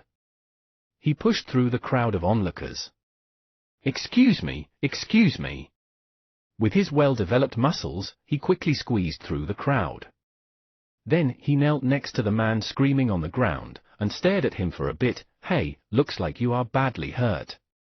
The man howling on the ground furtively glanced at Shuhang, then howled even more miserably. Shuhang coughed, then proclaimed, "Mr. Driver, look how badly this person's been hit. How about you come over here and compensate tens of thousands to resolve the matter?" The man howling on the ground instantly felt reassured inside. He was originally worried that this handsome youngster was here to expose him. He didn't expect this young man to actually assist him so beautifully. He was instantly overjoyed, and screamed even more excitedly. Inside the car, old Ju touched the 22 renminbi in his pocket and quietly let out a sigh. With his phone in hand, he planned to call the police first. "Mr. Driver, what are you waiting for? Quickly get out of the car." As Song Shuhang spoke, his hands were touching all over the insurance scammer. The insurance scammer felt there was something fishy about this young man. The young man's hands were touching him all over. Could it be that he's a homo? Taking advantage of me? Sexually harassing me? Suddenly, the insurance scammer had goosebumps all over his body. However, he was a very talented actor, albeit not a professional one. Although he was being sexually harassed, he still gritted his teeth and endured it. He couldn't stop screaming in pain. Very quickly, the insurance scammer realized that something wasn't right. That good-looking young man had reached his hand into his pocket and took his wallet out. Inside that wallet was his entire fortune, about 2,000 renminbi. That money was meant to be his hospitalization fees in case he encountered an accident while scamming. Insurance scamming was a dangerous profession. If he chanced upon a homicidal driver or female driver, he might get seriously injured and have to be hospitalized. In the event that happens, what if that female driver didn't have any cash on her, or if that homicidal driver had questionable morals and choose to hit and run? Nowadays hospitals would only treat you if you had money. What can you do if you don't have money on you? After saying so much, all he meant in the end was that there was money in his wallet. The good-looking young man pulled out his bulging wallet and seemed very satisfied. Then, the young man shot a smile towards him. And then? The young man stood up, took to his heels and bolted away, disappearing in the blink of an eye. The insurance scammer came to realize this fucker was here to profit from his misfortune. Fuck your ancestors. The insurance scammer flipped over, promptly getting up. Chasing with all haste, "Stand still, you fucker, stand still for me, don't run. Go to hell." He could get a few hundred RMB at the most from that crappy car he had tried to scam earlier, but there was at least 2,000 renminbi in his own wallet. The crowd hadn't known the truth at first, but they then saw the man who had just been screaming in pain on the ground stand up agilely and swiftly chase after the young man. How was this man's leg broken? It's a scammer as expected. Old Zhu quietly heaved a sigh of relief in his car, and the hand that was holding on to the 22 renminbi also relaxed. Thinking of that good-looking young man in his mind, old Zhu exclaimed, "In these times, there are still good people." Afterwards, he started up his crappy car and drove away. On the other side, the short-haired girl who had watched the entire process with a tensed expression couldn't resist letting out a laugh. In high spirits, Xu Hang led the scammer for a 1800 m run, until the latter couldn't catch his breath. When the scammer's face turned pale and leaned against a wall to vomit, Xu Hang raised his speed and left him in the dust. In the process, he even had the time to call out to a taxi. He told the driver to go to the intersection to pick up that short-haired young girl. The driver uncle happily went to pick her up. The scammer watched Song Shuhang's fleeting figure in despair, immensely depressed in his heart. "Since you can run that fast, why the hell did you lead me on for such a pointlessly long chase? Couldn't you just shake me off earlier?" A taxi stopped in front of the short-haired young girl. "Young lady, are you the person that some young man just called me to pick up?" "Yeah, it's me." The short-haired girl gripped the 50 renminbi notes and boarded the taxi. "Yep, an amusing and rottenly good person. If you find any errors, ads pop up, ads redirect, broken links, non-standard content, etc., please let us know a report chapter, so we can fix it as soon as possible." Chapter 99, Why do seniors communicate through a chatting app? Chapter 99, Why do seniors communicate through a chatting app? In any case, I showed my face in front of that scammer for so long, he should be able to remember me. I wonder when he'll find some help and come to the university city to find me. Song Shuhang lightly tossed the bulging wallet in his hands, hoping they would party up and come find him, giving him the opportunity to train his foundation-building fist technique.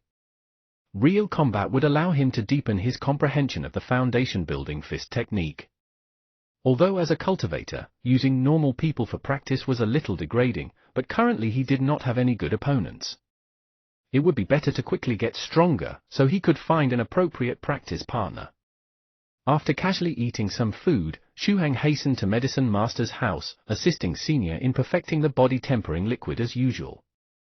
This time, Medicine Master added 2 more ordinary Chinese herbs, causing the final product to have an additional spoonful. It was all ready for in the afternoon when the medicine refining was over. Excellent, my train of thought these few days was accurate. I'll be able to finish perfecting the new recipe in 2 days. Medicine Master was extremely contented. He then handed over the body-tempering liquid and a stink pellet over to Xu Hang. "Thank you, Senior." Song Shuhang received the 2 treasures and leaned back on the chair to recover from the weariness from refining. Furthermore, tomorrow I'll have Ziyan bring over a fire manipulation artifact. I'll give you some time then to familiarize yourself with the fire manipulation artifact. Before I leave the Jiangnan region, I'll teach you how to use a refining furnace to try the new recipe out. Medicine Master laughed. When the body tempering liquids recipe is perfected, he will leave Jiangnan region. Before that, Song Shuhang could take the opportunity to familiarize himself with the medicinal pill refining furnace. No problem, but... Senior, you're leaving so soon? Song Shuhang was happy to cooperate. Actually, a lot of his knowledge on refining medicinal pills was inadvertently learned by being at Medicine Master's side. The knowledge gained was a priceless treasure. I have been here for quite a long time. If I continue to stay here, there would be many people who would visit for medicinal pills. How troublesome. Medicine Master lowered his head to record the data obtained from the current experiment. Without even raising his head, he asked, by the way, are there any problems with your cultivation over the last 2 days? No, cultivation has been going smoothly. Song Shuhang nodded. It was just the most basic 100 days of foundation building after all. That's good then. I still have the same advice for you. When you run into any problems, immediately ask the seniors in the group. Don't try to blindly solve it yourself. If any problems occur, your path of cultivation might end right there and then. Medicine Master instructed him with prudence. Yes, I'll remember it in my heart. That's right, Senior, I wanted to ask. When a Buddhist cultivator purifies a soul, will it help to strengthen their physique? Song Shuhang thought of the Caucasian monk in the train.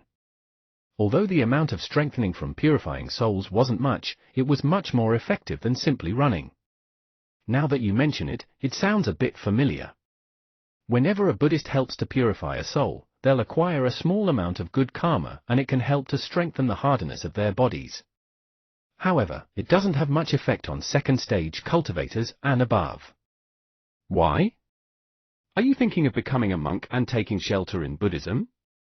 Recently, society has been paying attention to harmony and the meaning of existence. Becoming a monk is a pretty good choice. Medicine Master smiled as he asked. Senior, please don't joke. I still intend to find a girlfriend during my time as a college student. Song Shuhang quickly waved his hand and said, I want to know if there's any similar method of purifying souls in Taoism. Can it also strengthen the body? There should be. However, my specialty is in refining medicinal pills. I don't know much about practicing the 5 virtues. If you have the time, go and ask the group. One of the seniors might have a soul purification technique from one of the Taos in their hands. Medicine Master chuckled. He had been a disciple of refining medicinal pills from the start. He had never lacked any medicinal pills since he was young. When building his foundation, he was given unlimited amounts of qi and blood pills. He didn't even need to think about going to learn some soul purification techniques. Song Shuhang quietly nodded. There was no point being impatient over this matter. By the way, Senior, when I killed Altar Master, I met a Caucasian monk from a Buddhist sect. Song Shuhang gave Medicine Master a simplified narration of what happened on the train. I'm a little concerned about that fellow. I thought that he would have some method to resolve the issue of Altar Master's corpse on the subway. I didn't think that that fellow would simply confess to the crime so brazenly. Song Shuhang was torn between laughter and tears as he spoke. Phut, that's a rather interesting fellow. Medicine Master couldn't help but laugh. After thinking for a moment, he said, I don't think you need to worry about that. Since he was confident about taking responsibility, he definitely has a way to escape. In the past few years, the secular world has been developing faster and faster, while the cultivation world has also formed an increasing number of ties with the secular world. Perhaps that Caucasian monk would be freed soon. With Medicine Master's affirmation, Song Shuhang felt less worried. I hope that that Caucasian monk is okay. He should be fine, right?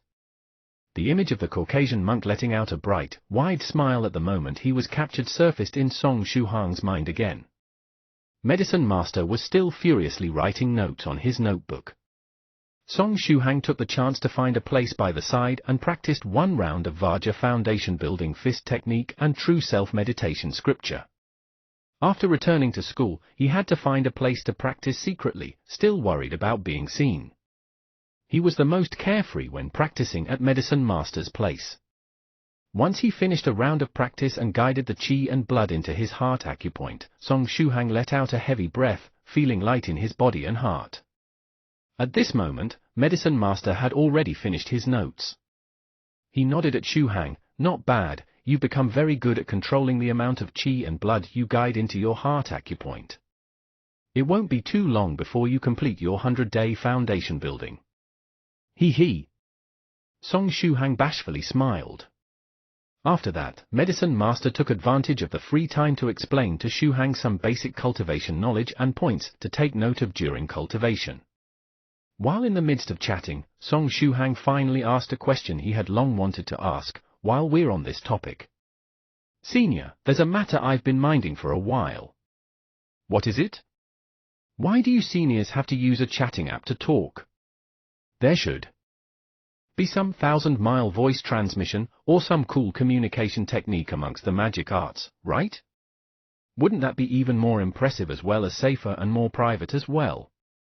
Song Shuhang asked. Then there wouldn't be people who accidentally stumble into the group like I had, right?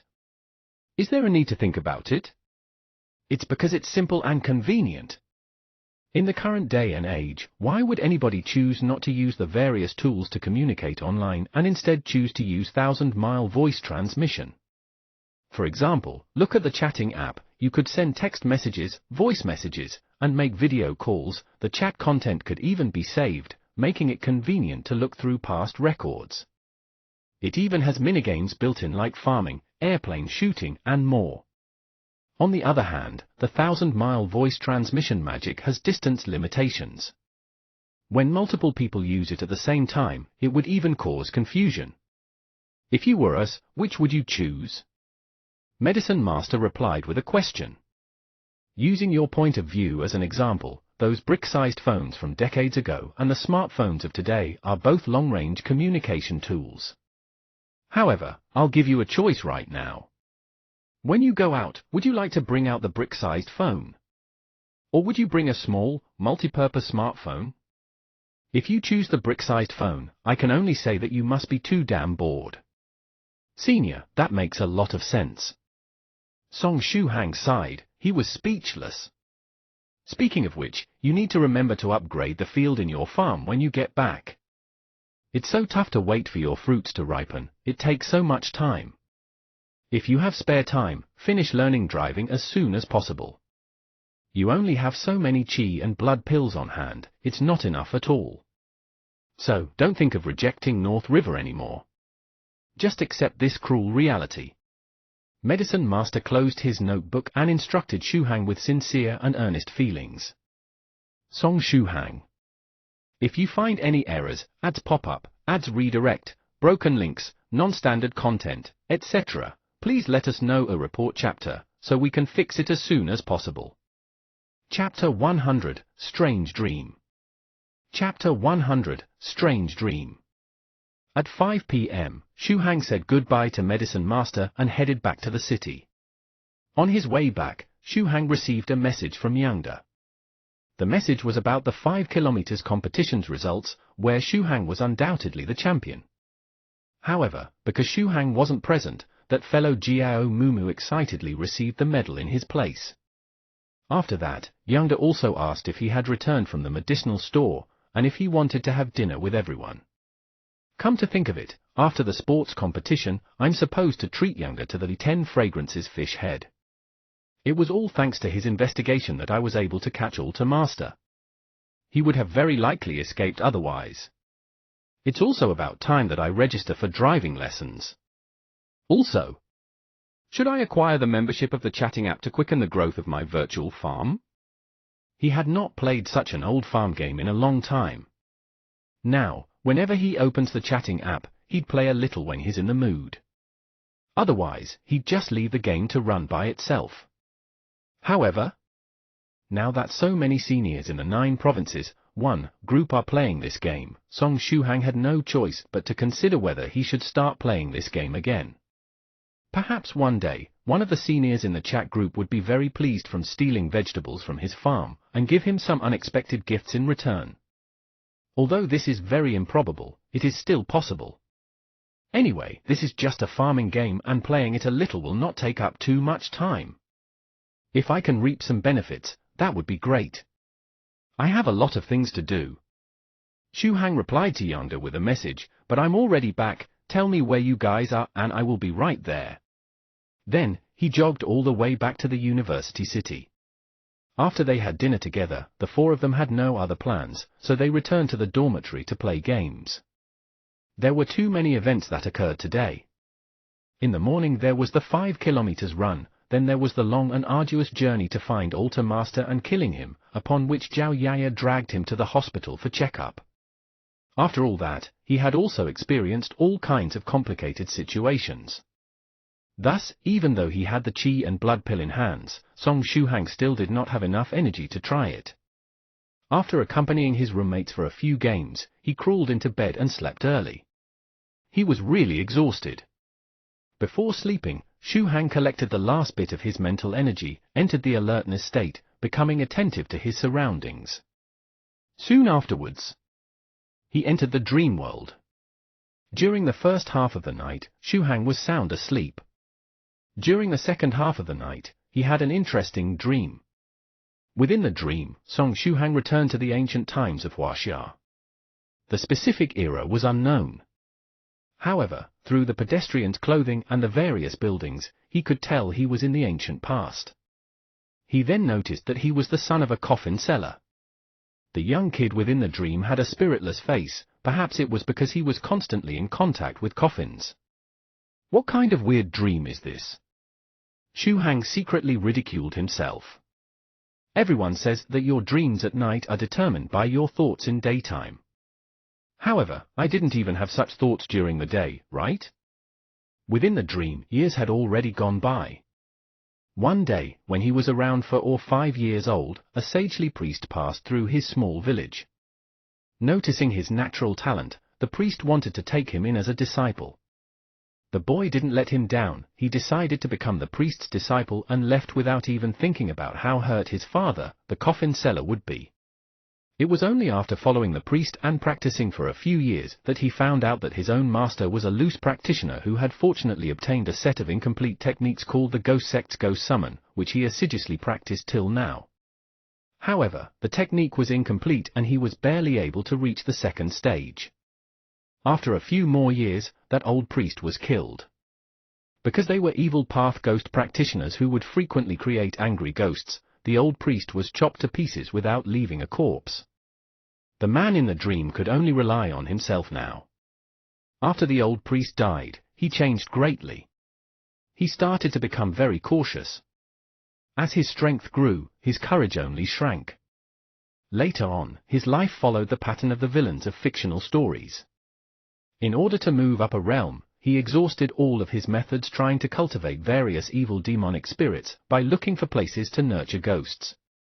His ultimate goal was to find a spirit ghost and use its unique potential to break through to the next stage. In the period that he was looking for necessary ghost cultivating materials, he had done all kinds of evil. For example, currently, besides being a ghost summoner, he was also commanding an assassin organization. Finally, one day when he was hunting for treasures, he unexpectedly encountered a place very suited to nurturing ghosts. It was a place called Ghost Lamp Temple. Most importantly, there was a spirit ghost within Ghost Lamp Temple. He was overcome with joy. This isn't a dream? Song Shuhang immediately sobered up. In the instant the Ghost Lamp Temple had appeared, he began to realize something. Perhaps these are the memories of Altar Master? Ghost Lamp Temple, Luo Xin Street. Is Altar Master the evil ghost cultivator in this dream? Why would I randomly start dreaming about the Altar Master? Song Shuhang was confused. The dream continued. After the man in the dream explored the Ghost Lamp Temple once, he became incomparably disappointed. This was because he had arrived too late. Someone had already bought the Ghost Lamp Temple and set up a sealing formation. Taking a glance at this formation, he determined that an expert had set it. Afraid of attracting this expert's attention and causing his own death, he did not dare to break the formation. Yet, with a ghost cultivating paradise and a spirit ghost before him, how could he not be tempted? That was a spirit ghost. A spirit ghost. Although he couldn't break the formation himself, he could borrow someone else's hand and find a sacrifice to break the formation. Although the formation holding the spirit ghost was exquisitely made, he simply needed to find the eye of the formation and would be able to break it. By borrowing someone else's hand to break the formation, even if that expert appeared later on, they would only vent their anger on the scapegoat. Thus, he had transformed into a feng shui master and used his schemes to guide the original owner of the Ghost Lamp Temple, Huang Dajun, encouraging him to destroy the Ghost Lamp Temple and turn it into a cemetery. Huang Dajun had already possessed such thoughts. With the addition of someone's support, he became extremely motivated. The two of them worked together, and in the next year, Huang Dajun demolished the Ghost Lamp Temple and built a large cemetery for himself. The Ghost Lamp Temple was demolished and the cemetery was built. Under his guidance as a fake feng shui master, Huang Dajun personally carried his tombstone to the cemetery and set it up as a special gathering point for feng shui, which was also the eye of the formation that he had found with much difficulty. Once the tombstone was set up, the first layer of the formation that the mysterious expert had placed was immediately broken. The spirit ghost in the Ghost Lamp Temple snarled as it charged out and sucked up all of Huang Dajun's qi and blood. After all of his qi and blood sucked out, Huang Dajun didn't die on the spot. He only felt that his body was a little weak. When he returned home, he became seriously ill and died 7 days later. The ghost spirit didn't leave after sucking Huang Dajun dry, it just returned to its original position. This made him extremely happy. Although he had erected a sealing barrier surrounding Ghost Lamp Temple, the materials for the barrier were very expensive, so he wanted to save where he could. The barrier would expend materials whenever it was under attack. As a result, he had saved a lot of materials because the spirit ghost had not charged at the barrier. Although the expert's formation had shattered, he wasn't in a hurry to subdue the spirit ghost. Firstly, he was worried that the expert would come rushing back. Secondly, the spirit ghost had not matured yet, and needed to continue growing in the ghost cultivating paradise for a period of time. Everyone in Luoxin Street knew what happened next. Huang Dajun's family brought his body to be buried in the tomb, crying all the way. This action infuriated the spirit ghost again. When Huang Dajun's family members were weeping by the tomb, the spirit ghost took the chance to surround them and suck up most of their qi and blood. After Huang Dajun's family members returned home, they began to fall sick one by one. A year later, their entire family was buried in this cemetery. Perhaps the spirit ghost had become full after absorbing so much qi and blood. The people who came to bury Huang Dajun's family members escaped with their lives. In the following years, he settled down in Luoxin Street, watching over Huang Dajun's tomb and watching the spirit ghost's growth. At this point in the dream, Song Shuhang was full of doubts. Since the formation had already been broken, why didn't Altar Master take away the spirit ghost when it had become mature? What happened later on? If you find any errors, ads pop up, ads redirect, broken links, non-standard content, etc., please let us know a report chapter, so we can fix it as soon as possible.